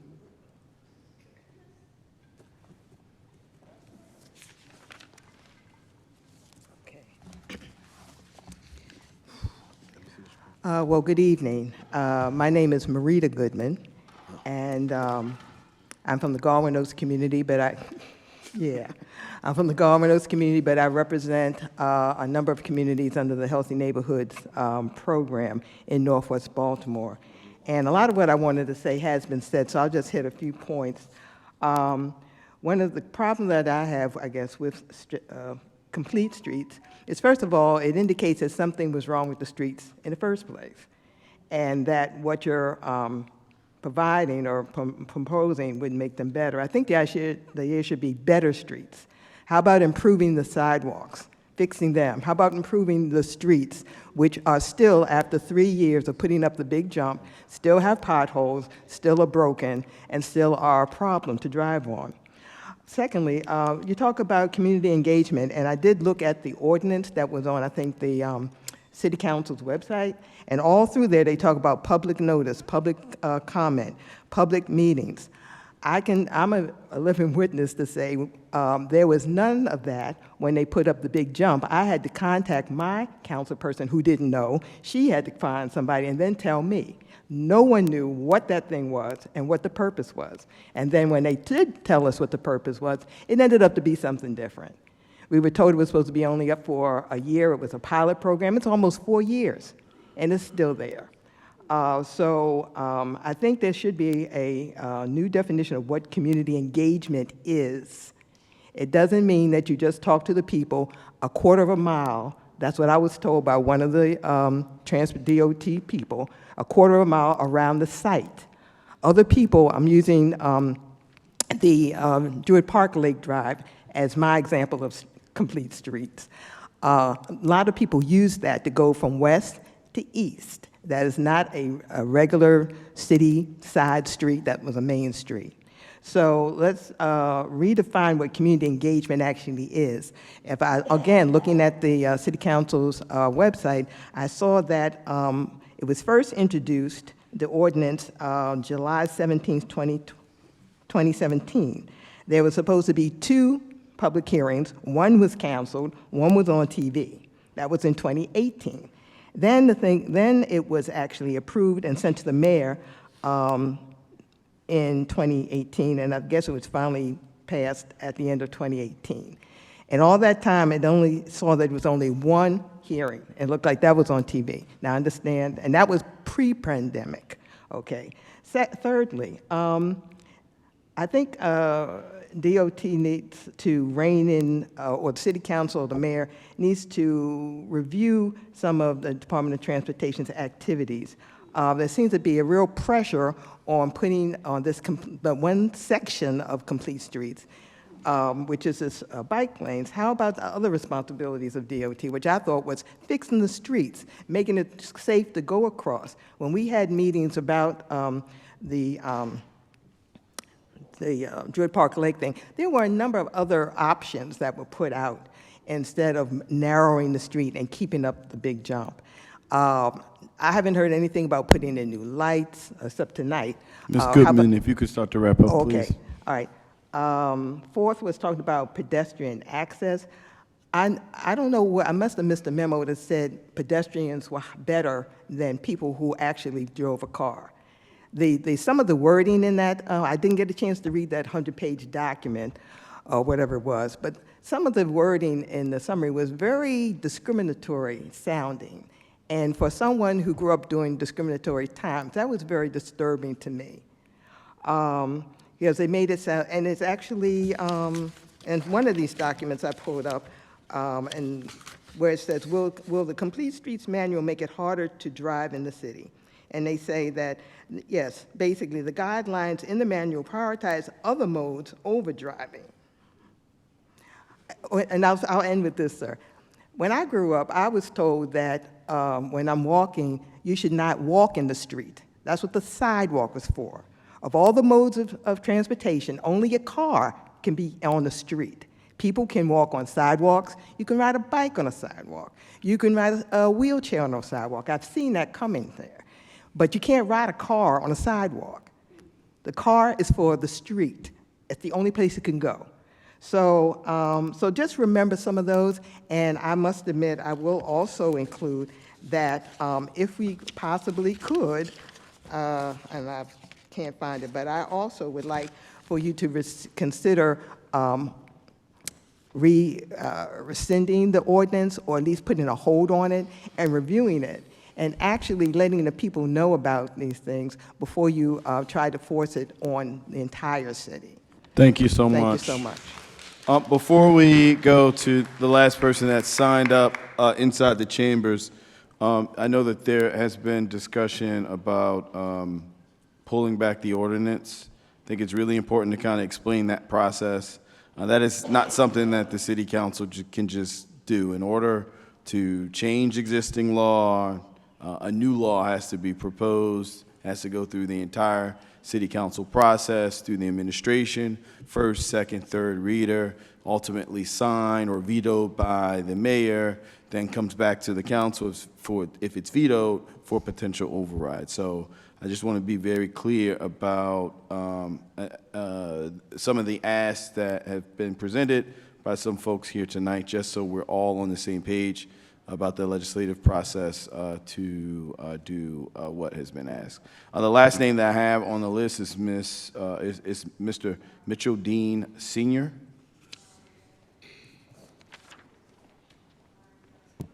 Good evening to everyone. The only reason why I found out about this because you was on C4 and Brian Neiman this morning. I'm disappointed in that. That's the only way I could find out about this meeting. I don't get any emails. You can go on the city council site and sign up to receive emails, or you could just give us your email tonight. I have it. But you have what? You've received emails in the past, and you're no longer receiving emails? But I didn't see it right now. I know I didn't see anything about this. Okay, so, my main thing, I'm a blue-collar worker. I'm most definitely against the bike lanes, and because I'm not going to be riding a bike and I'm a welder and I got to bust my butt all day long. I'm not going to have the energy when I get off to ride a bike back home, number one. Number two, I believe is very unfair to families because the traffic congestion that you're getting now. I live in Northeast Baltimore. Brought my house in 1999, and Sedonia, where I live at, and Sinclair Lane, I believe in 2019, they finally resurfaced that road, and I see where they changed the lanes, and from Radke all the way up to Hamilton, and you all speak about safe zones. How in the world do you go and turn the park lane into the through street, where it's a corner, where it's no buffer zone, so if there's a pedestrian or a child there waiting across the street, it's no buffer at all, so a car gonna go right up on the curb. So you're talking about safe streets and safe zones. That's not a safe zone. I complained about it. I sent pictures down to the Department of Transportation. I asked people to come out and look at it. They ignore me about it all the time. I call my council representative. Well, she's not here. People ignore your phone call. I've called your office about issues. I get ignored. I never get a return phone call about some real serious issues. But the bottom line is, I'm against this. I support Lawrence Bell. I support the other people that see the inequality of this. And again, intersections. You talk safety. You're creating hostile zones now where you got somebody where you're in the right lane and somebody come up from the left lane, it's open, fly up, and people ready to do the right thing, and you got people being cut off where you're ready to have accidents or that person intimidating you to get into that one single lane. That's just not right, man. And just a person that's trying to get to work, if you got daycare, now it's taking me, it used to take me 30 minutes, it literally take me an hour and 20 minutes to get home because of these changes. And it's even worse other places. I used to live on North Avenue. It's a shame what they did to North Avenue. North Avenue is Route 1. That's a major corridor. Northern Parkway, even Bel Air Road, Harford Road now. Harford Road from the county line all the way down to Sinclair, and I believe the Alameda is a single lane. That's crazy. You can't even go east to west. The main corridors, how do you expect people to get back and forth that have to work on the west side of town? My daughter-in-law, she couldn't even take the job to go. She had the opportunity to go work for the city schools, but it was going to be too much of a travel because the transportation is no good. I recently had jury duty. I was downtown, got out of jury duty at 3:30, went over here to Gay Street to try to catch the bus to get back up to Sedonia. Never got the bus. I didn't get a bus until 6:30, and I didn't make it home until 7. So how you gonna tell people about transportation, all these things, and none of it's working, and tell somebody to stop driving a car and tell somebody to get on a bike? Because I'm not getting on a bike. I'm getting ready to turn 56 to go to the market in no snow, in no rain, and nothing, and no cold. I want to have the ability to be able to drive my car in the right manner, in a safe manner, and get to where I need to be at on time. I want to not worry about being stuck in traffic for hours or minutes. Another example, too, MTA bus broke down on Moravia Mr. Park Mitchell, if you Drive. could start wrapping up, sir. But basically, I'm against it. It need to be on hold. It need to be more conversation. And the people in the community, like my community, who didn't get talked to at all, need to be respected and put into the conversation. Thank you for your time. Thank you so much. Now we're going to turn to those online. Is there anyone else in the chambers who have not had a chance to speak and would like to speak? So there are. Did you guys sign the list? No, you didn't sign the list. Okay, we'll allow the four to come up and speak. If we're just going to, ma'am, you're already standing. You would like to speak? If you could come up and speak. Everyone has 2 minutes. There's folks that have been waiting online as well. We are at the 3rd hour of this hearing. Okay, thank you for allowing me to speak, because much of what I wanted to say has already been said, first by you because you asked the right questions, and by former President Bell. But what I see, that the bike paths seem to be unused for the amount of space that's allotted for the bike lanes. I mean, certainly, I believe that bikers should have the privilege of space, but the space seems to be a whole lot bigger than what is needed. I travel from East Baltimore to West Baltimore at least 5 times a week because I work in West Baltimore, and I use North Avenue. And many of those times, I never see a bike. I'm actually literally never see a bike when I ride from East Baltimore to West Baltimore. So I was really kind of surprised when I'm looking at North Avenue and I see 2 bikes, 2 scooters, to whatever other kind of vehicular traffic that there was, all in sequence. And I'm saying, wow, I've never seen that. But one thing that I do want to say is that Baltimore used to be a leader in a lot of things. So we don't really need to go to other countries, especially countries where cycling has been a part of their culture for hundreds of years. So I think that what we really need to do is to start leading and not trying to not follow the example of other countries that don't even look like Baltimore. You know, they don't look like Baltimore, but we have good leadership. So we really do need to take the lead. And one of the other things that I just want to quickly say about the scooters. Somebody's obviously making money with those scooters, but what they do is leave them anywhere in my neighborhood. I mean, it's not that you have scooter racks or whatever you need. They just lay them down. They'll be in the alleys. They'll be on the sidewalk. They'll be in the streets. Maybe if City Council could come up with a plan so that these people who own these scooters and making money off these scooters could pick these scooters up or have some place for those scooters to go rather than just leaving them anywhere. And Yes, maybe ma'am. you can make If you some could money. begin to wrap up, please. Yes. And one other question I just want to ask. When you talked about the fatal crashes along, the reduction of fatal crashes along the Maryland Avenue cycle track installation, I just want to know how many fatal crashes that you had before the installation, since there was a reduction in those fatal crashes. I really would like the statistics about Yes, ma'am. that. Okay? Thank you so much. I think there's 3 other folks that would like to testify, sir, in the red and white shirt. If you could state your name, where you're from. Yeah, good evening. Thank you. My name is Craig Schiffert. I'm a bike rider, I was delighted when I moved to Baltimore 7 years ago and saw Maryland Avenue. It was like, wow, I can actually live and go downtown on my bicycle. So I think it's a great concept. I think Complete Streets is very interesting. I enjoyed hearing about it. It's got a lot of positives, but my main point I want to make right now is I think on a micro level, so all that's on a macro. On a micro level, you really, the people in charge, have to really examine the routes and see if they are capable of accommodating a bike lane. Okay, now I'm going to reiterate some points that other people made, but I live on Utah Place in the 1300 block, which is a major artery. So this is a major proposed area for the bike lane. There is a massive amount of my apartment looks out onto the street, so I can count literally if I wanted to. There's a massive amount of cars using that to cut off going from the northwest to downtown and back up again.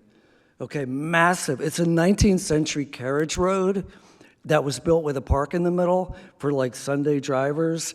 So now it's the 21st century. We have parking on one side, which the homeowners need.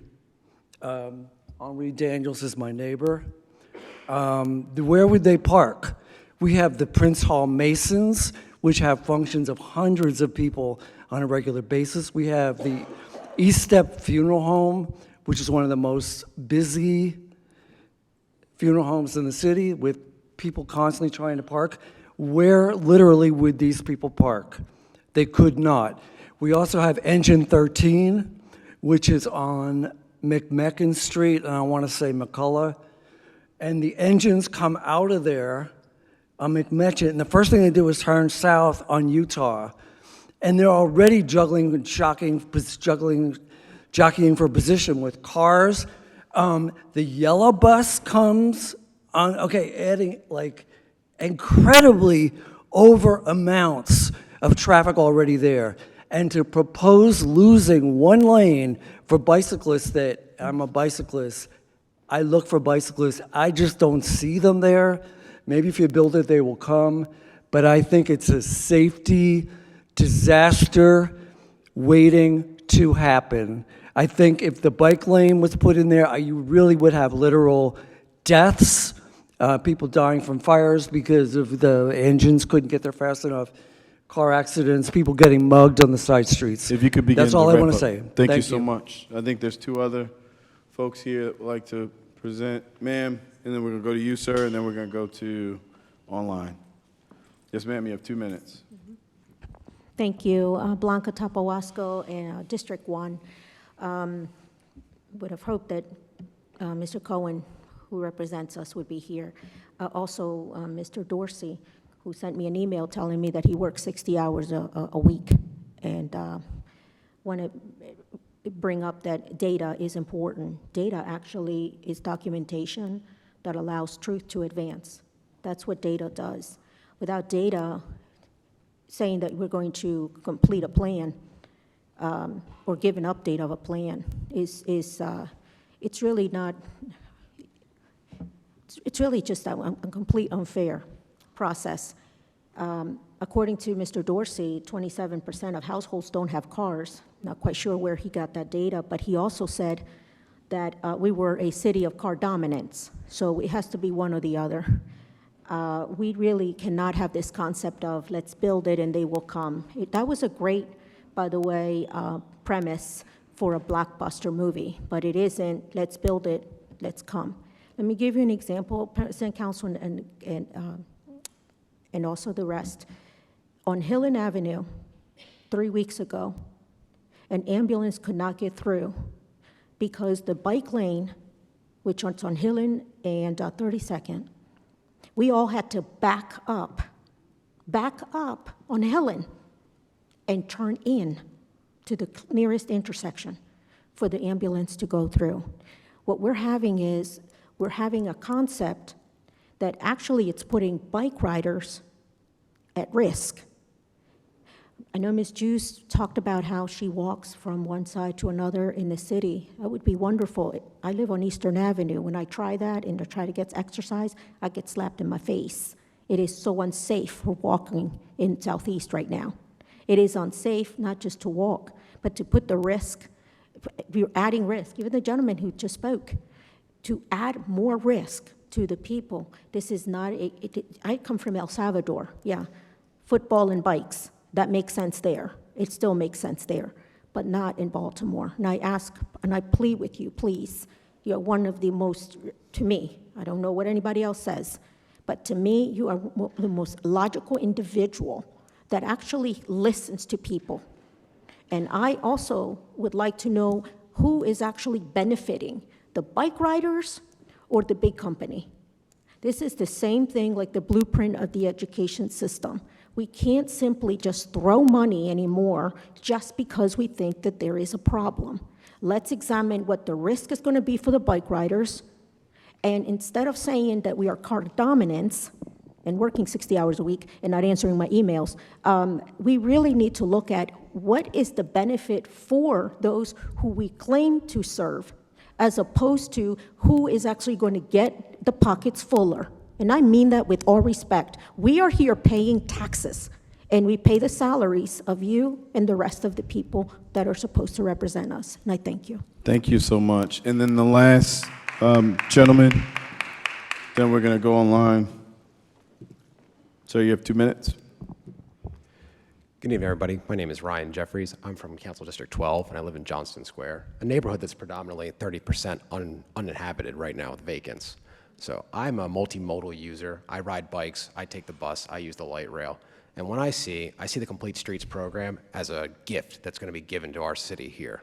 Right now, we're currently faced with an unprecedented challenge right now, and looking across the country, as in having ridden just across the country and seeing different cities and how they employed Safe Streets for All, it was shocking to me as somebody that's been hit by 2 cars living here in this Baltimore. I want to see a safer streets for everybody, whether they drive a car, whether they ride bikes, whether they take multimodal transit. And I see the DOT staff here working late into the wee hours of the night trying to make sure that happens for the people of this city. Right now, we are currently faced with a catastrophic and difficult task ahead of us. How do we make this city a better place for everybody? Right now, we are trying to do that in this meeting. Thank you, DOT staff, for being here. Thank you, Council President and Council members, for being here. I yield my time. Thank you so much. We're going to turn it over. For those online, if you could hear me, I ask that you please use the hand raise function at the bottom of your screen next to the smiley face. We're going to go through one run through. Again, for those who can hear my voice, if you're online and would like to testify, I ask that you use the hand raise option. It's next to the smiley face at the bottom of your screen.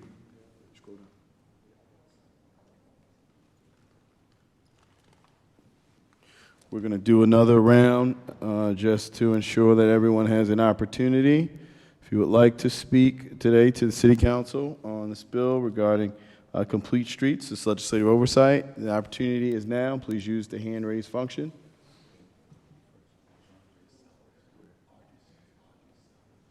Ms. Sellers, the floor is yours. How many do we have? Ms. Sellers?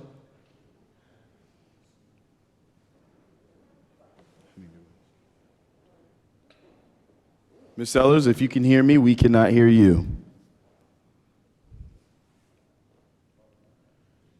Okay, we're going to go next to Mr. Brian O'Malley.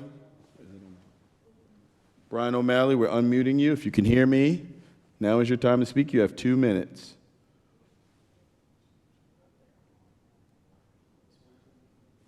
If you can hear us, we can hear you.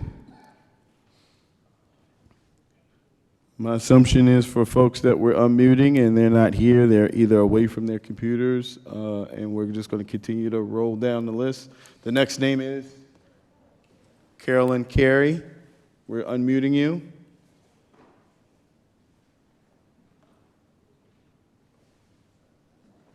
Carolyn, you're unmuted.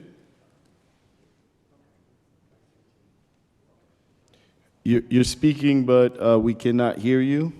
I'm not sure if it's something with your computer. Ms. Carey? In the chat, they're saying that on WebEx, they can hear the people speaking, but we can't hear it in here. Yeah. It says there's an issue here in the chambers.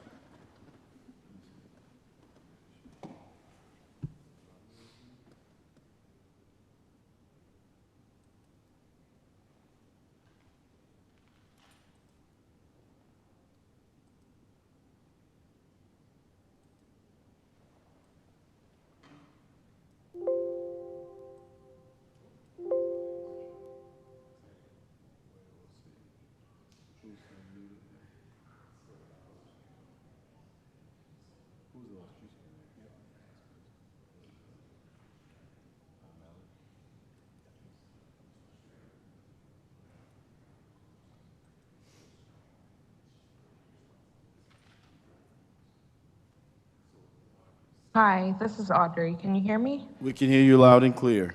You have 2 minutes. Okay, wonderful. Thank you.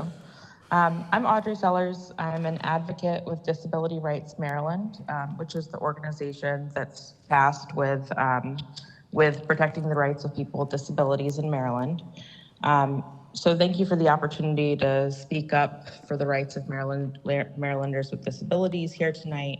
There are so many reasons to support the evolution of Baltimore's Complete Streets rollout and the improvements that can be made upon them, many of which we've heard about tonight. But I want to address the importance of protecting the lives and safety of our citizens, but in particular, people with disabilities.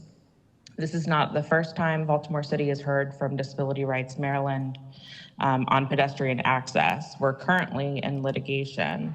That's Goodlaxon et al. Versus Mayor and City Council of Baltimore. At the same time, our nation is breaking records on pedestrian fatalities. The same is true for the state of Maryland. By just over 9 months into 2023, that is, as of October 4th, 2023, Maryland had already seen 450 traffic fatalities, 456 traffic fatalities, including 103 pedestrians and 13 bicyclists. The overall fatalities reflect a 12% increase compared to the same time in 2022. And at this rate, Maryland's projected to record more than 600 motor vehicle crash fatalities this year for the first time since 2007. Pedestrians with disabilities, particularly those using mobility devices like wheelchairs or canes, don't have the privilege of a steel shield that is a vehicle. Because of the inaccessible infrastructure, wheelchair users are forced to use the roadway instead of the sidewalks. This puts our most vulnerable pedestrians at the mercy of distracted or impaired drivers. At the 5-year mark of the Complete Street Ordinance, we view the program as a critical piece of improving infrastructure in Baltimore City, which remains systematically inaccessible to persons with mobility disabilities, not to mention, all other disabilities. Baltimore has significant improvement to make, and the city government and Complete Streets should ensure that all citizens have safe and accessible ways to travel throughout the city. The voices of people with disabilities are crucial, and they should really always be considered actively throughout the process of making infrastructure changes or improvements.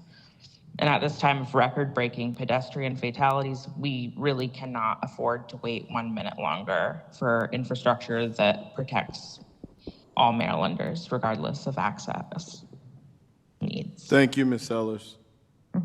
Thank you. Next up, O'Malley, Brian O'Malley. Thank you, Mr. Council President, council members, and DOT staff for giving us a chance to speak. I'm Brian O'Malley, president of the Central Maryland Transportation Alliance. We're an advocacy organization. We supported the establishment of the Complete Streets Ordinance in 2018. I want to speak on behalf of Complete Streets as a concept for sharing the public space, the streets, with all modes. In this country, about 30% of driving trips are a mile or less. If we make it safer to walk, bike, or ride a bus, a lot of those trips could be replaced by trips that are safer and cleaner, not just for the people making them, but for everyone who lives in the neighborhood around. And that's a goal we should work towards, and Complete Streets is doing that. It affects the built environment, which only changes project by project, and so it will take time. We're 5 years in, and some progress is being made. There's a lot of federal funding available to help advance projects, and that could speed things up. But to be eligible, jurisdictions need a strong policy in place that protects vulnerable road users. And Baltimore City has a great asset in the Complete Streets program and should use that to its advantage in winning federal grants and helping build the projects that are going to continue that transformation. We were decades building an auto-dominated environment, and no one's trying to completely eliminate cars, but just to create a proper balance where folks can make trips and have choices. A great transportation system gives you choices for getting errands completed, getting to school, getting to work, et cetera. Thank you very much. Thank you so much, Mr. O'Malley. Next up, Carolyn Carey. We're going to unmute you. Carolyn Carey, the floor is yours.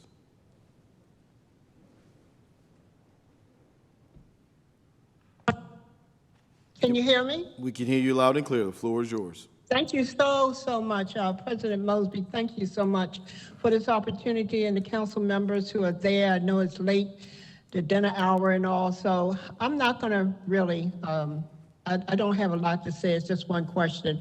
When the Complete Street Ordinance was in the making, and there were thoughts about a Complete Street Coordinating Council, did that ever happen? That's my only question for you, Council President Mosby. Did that ever happen? I do not believe. So, No, if you do have a coordinating council, who's on it?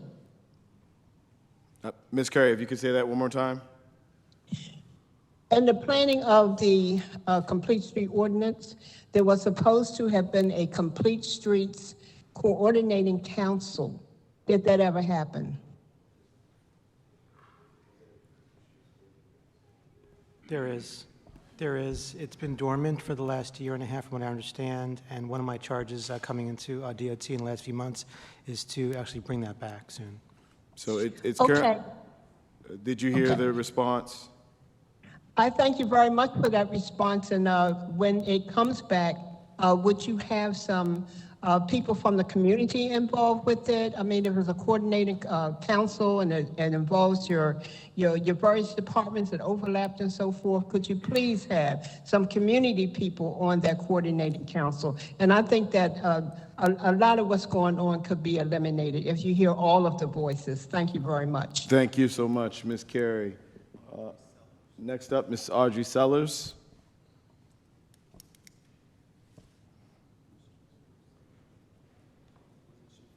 Hi, I believe I just delivered testimony. Can you move Thank past you me? so much. Truly appreciate it. Next up is that Celeste Chavez? Ms. Celeste Chavez.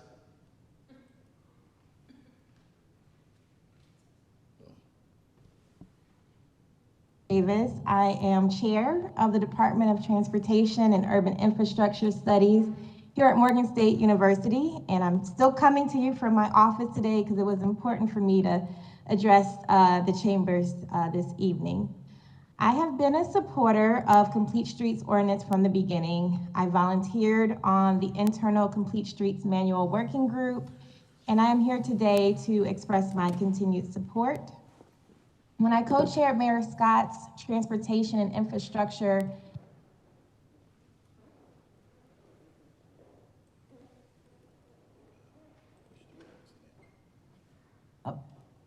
Can you guys hear me now? No, we could. I'm sorry, Ms. Chavez. If you could, we heard you at first. If you could repeat probably the last sentence. Sure. I was saying that when I co-chaired Mayor Scott's Transportation and Infrastructure Transition Committee, which was composed of both practitioners, residents, and other stakeholders, our first recommendation for improving the safety of our streets was to adopt the Complete Streets Manual. I have spent a career devoted to researching safe and equitable transportation, and while I do wholeheartedly support Complete Streets, I do want to acknowledge the concerns of the community. Much of the conversation that was expressed had focused on bike lanes. However, Complete Streets is so much more than that. Complete Streets centers safety through design. It requires us to think about our roads. It requires us to think about designing our roads for the movement of people as opposed to the movement of vehicles. And when I say this to my students, they often look at me a little sideways because they think their role as civil engineers is to move vehicles, but really it's to move people and goods. Notice at the top of the hierarchy is pedestrians. Nearly all trips have a walking component. You walk to your car, you walk to the transit stop.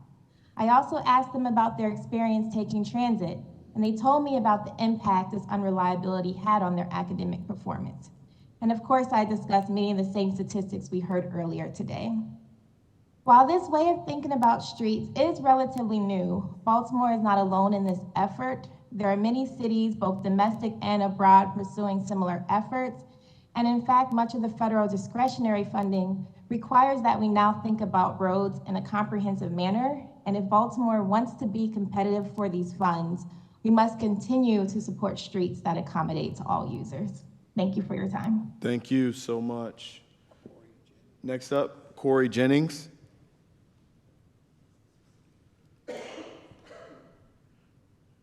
You're unmuted, Corey. Hello? Yes, we can hear hello? you. Okay, great. Thank you, Council President. Apologies for not being able to make it tonight in person. I was unable to get off work early enough to make it there, but thank you for having the online comment. I first want to thank Councilman Stokes for his support of the Complete Streets Ordinance and his stories of his personal feelings and thoughts about how it has impacted the residents that he represents. I also want to thank the wonderful Baltimore City Department of Transportation staff who work tirelessly each and every day and often late into the evenings, and hope that even through this process, our legislators and the folks in the council chamber there continue to support the staff of our city and make sure that they are supported to do their jobs every day. I'm here just to speak about the hundreds of residents in Remington and throughout the central Baltimore corridor who live along and close to the 28th Street lane and who commented through the Baltimore City DOT public comment forum, in meetings, and through their individual emails in support of the 28th Street bike lane.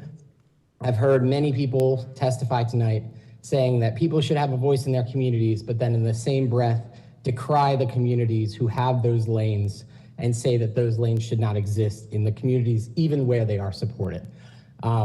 Just a personal experience story, my next door neighbors who barely were engaged in the process and go to no public meetings at all are now considering going from a two-car family to a one-car family based on the increased safety of our roadway and of our neighborhood from these projects. They make a massive impact to the built environment and the lives of the residents.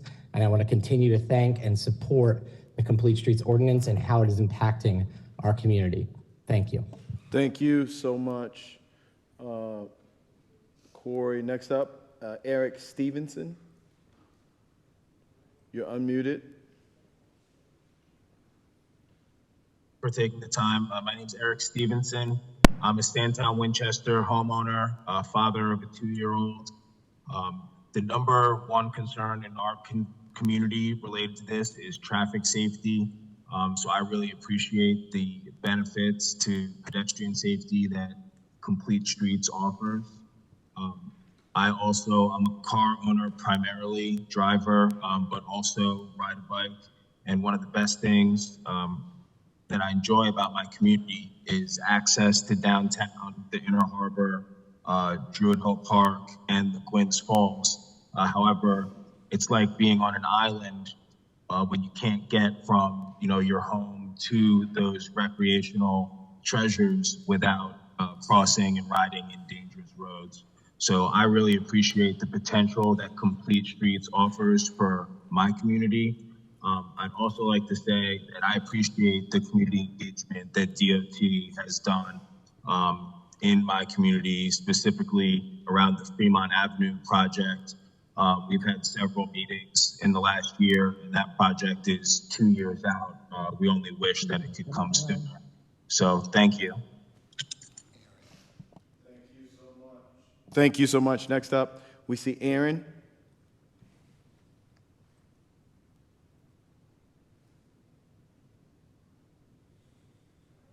Aaron, without a last name. Yes, sorry, it's Aaron Leader. Yes, your floor is yours. You have 2 minutes. Okay. I just wanted to comment real quickly on the corridor on 28th and Huntington there, the intersection. I work on that intersection, and the way that they've implemented the bike lane there has made it really difficult. It brings the traffic right up to the curb next to the building. It's actually a building that's been hit by cars twice in the past.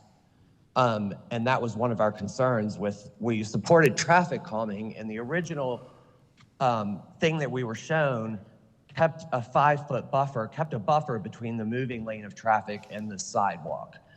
And the way it was implemented, that was changed to save a parklet on the other side of the street. So it's actually moved traffic closer to our building, and that has obliterated our handicapped access, because now to get a wheelchair up the ramp onto the sidewalk, you actually have to back up into oncoming traffic to access the ramp, because it points into the middle of the intersection instead of into the crosswalk. And people in the crosswalk are also walking right directly next to moving traffic. So I think overall, it probably was some really good ideas with complete streets, but for our particular intersection, it's a real problem with safety for our building and also safety for our handicapped clients to access it. And people on scooters, anything really, because it just makes the sidewalk pretty inaccessible from the crosswalk. So that's it, that's brief. I just wanted to share our thoughts on that as a business there on 28th and somebody that works there. So thanks for the time. No, thank you so much, Aaron. Next up is Jed Weeks.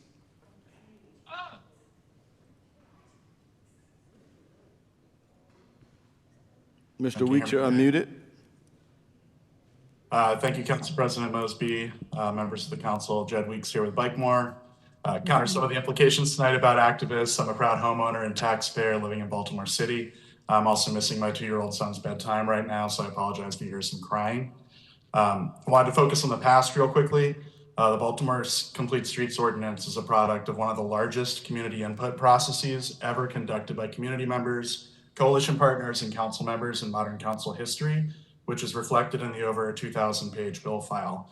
By the Ordinance's Land Use and Transportation Committee hearing, Bikemore and Councilman Dorsey had conducted over 50 public meetings. So this is outside of formal council processes or DOT, including visiting neighborhood association, community partnership, and community development corporation meetings comprising more than 85 city neighborhoods, 75% of which were neighborhoods in the Black Butterfly.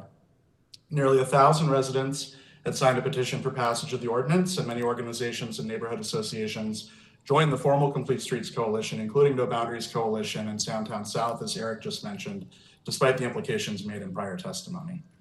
It was passed by the whole council, it was signed by Mayor Pugh, and it gained national recognition in the year it was passed, and it's subsequently been a national model for other cities. And so that leads me to the future. I want to reference the concerns from Maryland Department of Transportation, since they weren't formally read into the record. In their bipartisan infrastructure law implementation guidance, the Federal Highway Administration specifically encourages local jurisdictions and communities to adopt and implement complete streets policies like Bikemore's. All federal funding comes with the Federal Highway Administration slogan, quote, "Make complete streets the default approach." And complete streets-oriented projects are prioritized for funding. So let me say that again. It's the Federal Highway Administration saying, "Make complete streets the default approach." Jurisdictions that have weak complete streets policies or no policies are significantly less competitive for the federal dollars that fund transit-oriented development. REAS grants like the ones recently awarded for the East-West Corridor, Mondawmin Transit Hub and Penn Station, and most critically, funding for major projects like the Red Line, where the scoring and the lots model and the stops model for projects like the Red Line can be severely impacted if we do not have adopted complete streets ordinances. Jurisdictions that are seen as walking back complete streets policies, especially nationally recognized ones like Baltimore's that have been highlighted as a replicable model, will almost certainly forfeit their place in line for these crucially needed federal dollars. To compete regionally and nationally, we need our entire elected delegation backing complete streets. As I offered a month ago, we're still available to meet with the council president's office or any other council member to discuss this in more detail, and I really appreciate your time tonight. Thank you. Thank you so much. Next up, Omar Hamza. Omar Hamza, you're being unmuted.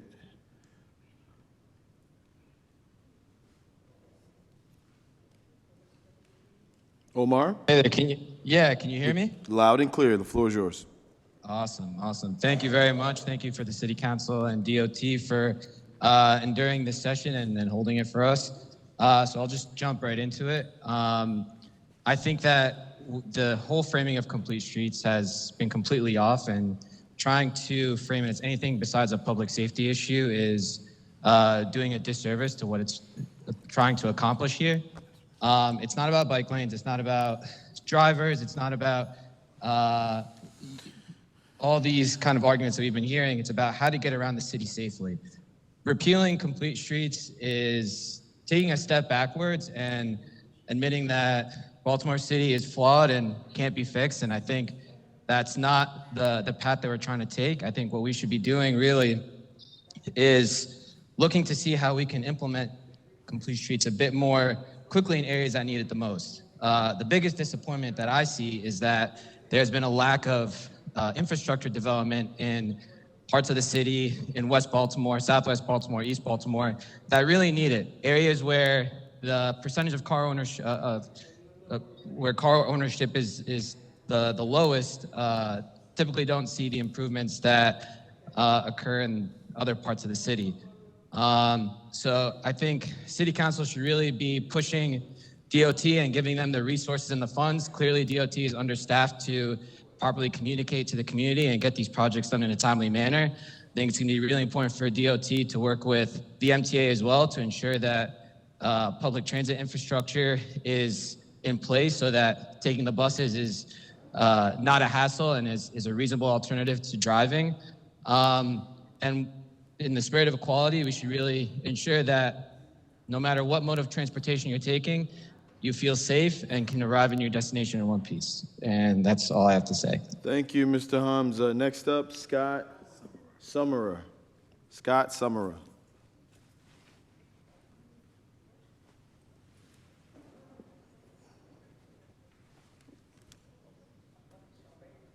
Scott,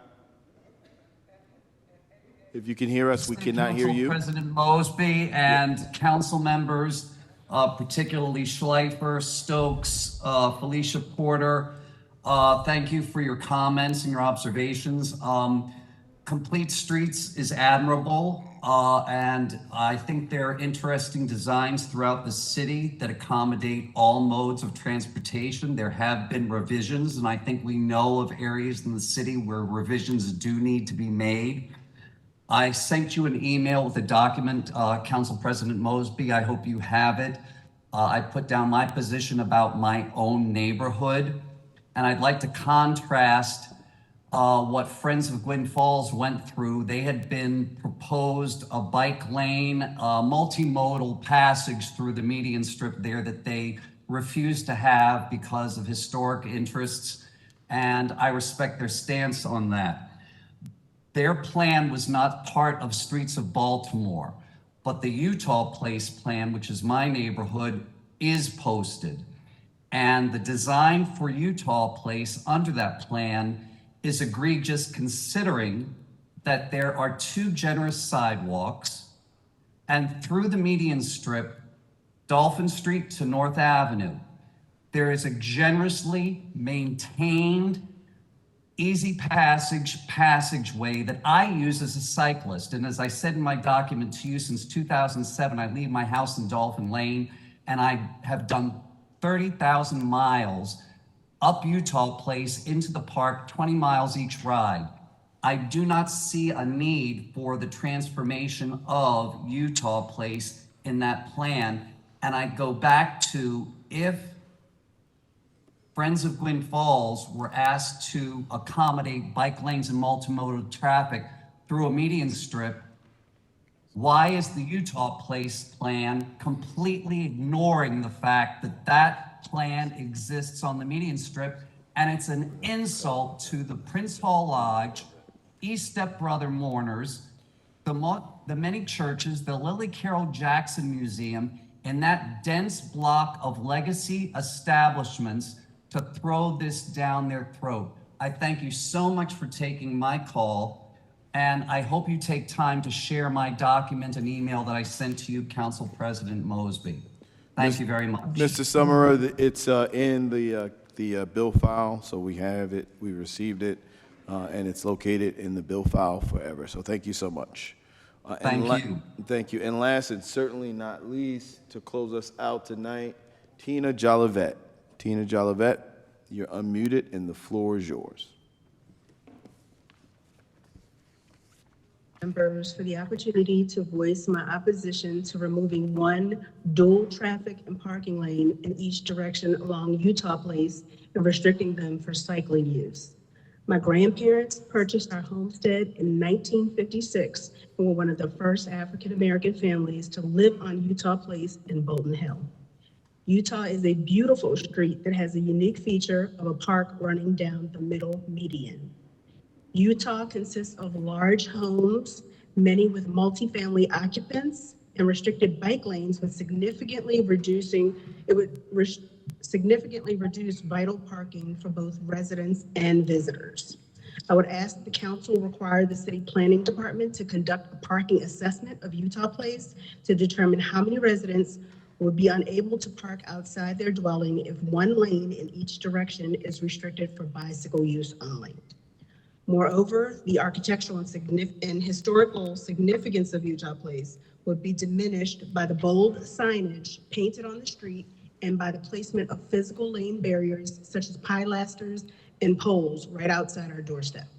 By reducing traffic to one lane in each direction, the flow of traffic would severely be restricted, affecting elderly pedestrians, the disabled relying on motorized scooters, fire and ambulance, first responders, Uber and Lyft rideshare drivers and customers, Amazon, FedEx parcel delivery drivers, Instacart grocery delivery and Uber Eats restaurant delivery drivers as well, and also municipal MTA bus drivers and its passengers. So I'm very encouraged by this conversation. I think it's good that we come together and understand each other's perspectives.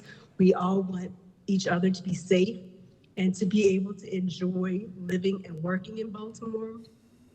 I really would like the Department of Transportation and the Planning Department to focus on the things that we all have consensus. That's hardscape design, traffic calming, increasing pedestrian crossings, filling the potholes, synchronizing traffic lights, improving the bus lines and the handicap accessible curbs, and also the parking in Baltimore City. So I think the guiding principles that they are using are instrumental in actually planning infrastructure, not trying to retrofit something and put a square peg in a circle. And I think that we can all come together and find a solution that would be amicable for everyone. So thank you so much and have a good night. Thank you so much, Ms. Jolivet. There is one additional person that we just saw hand raised, and that is, we're going to close it out with Ms. Mary Hughes. Ms. Mary Hughes, if you can hear me. Did I unmute?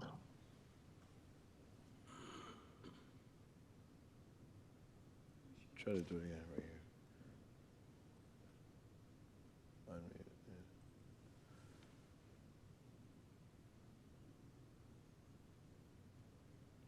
Ms. Mary Hughes, if you could unmute yourself on your side. We are having trouble pulling you up. Try to do it again.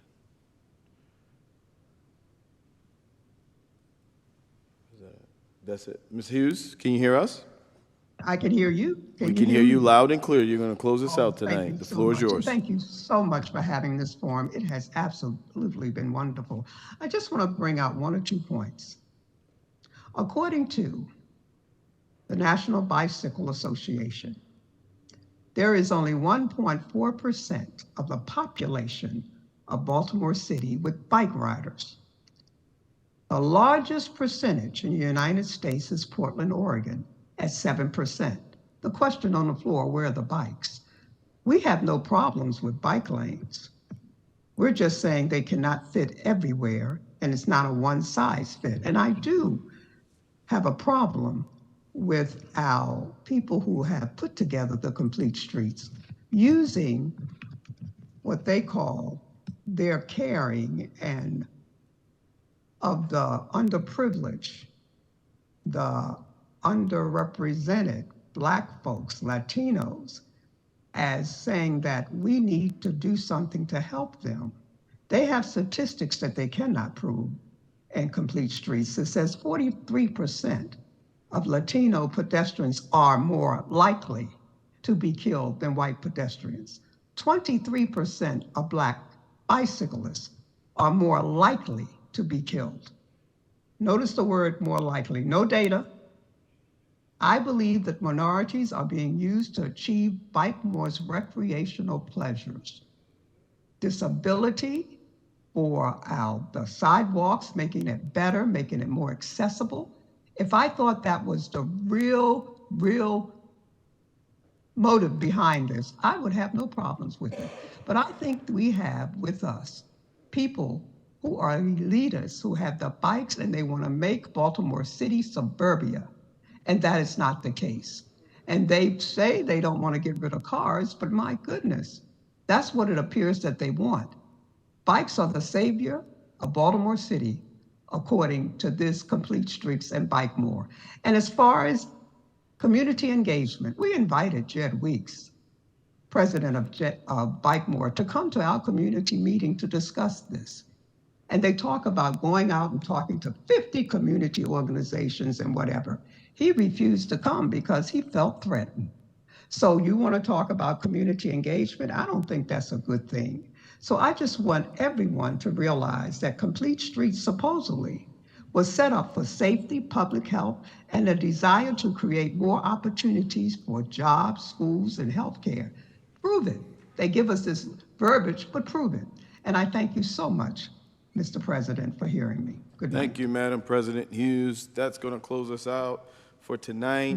It's been a long 3 hours and 53 minutes. To the members of DOT, thank you for sticking around. The director of DOT had to run to an emergency probably about 20 minutes ago, but I appreciate Director Corinne Johnson's steadfast commitment to hearing out the council as well as the constituents tonight. Obviously, this is an issue that is a very hot topic and discussion across the city, spanning zip codes and neighborhoods and socioeconomics of when we have those types of issues where folks are on both sides of the fence, it's really important for us to come together and develop real solutions, and that's what we're attempting to do tonight. I know there's a lot of follow-up from DOT based off tonight. We've taken notes, and we look forward to kind of connecting back with DOT. Also, probably an expectation that we would reconvene to come back to try to see some of the information that has been requested tonight. With that, I'm going to put this in recess. This is Legislative Oversight Hearing 23-0044, Legislative Oversight, Committee as a whole for the Complete Streets program. With that, last but certainly not least, Polly Beat City.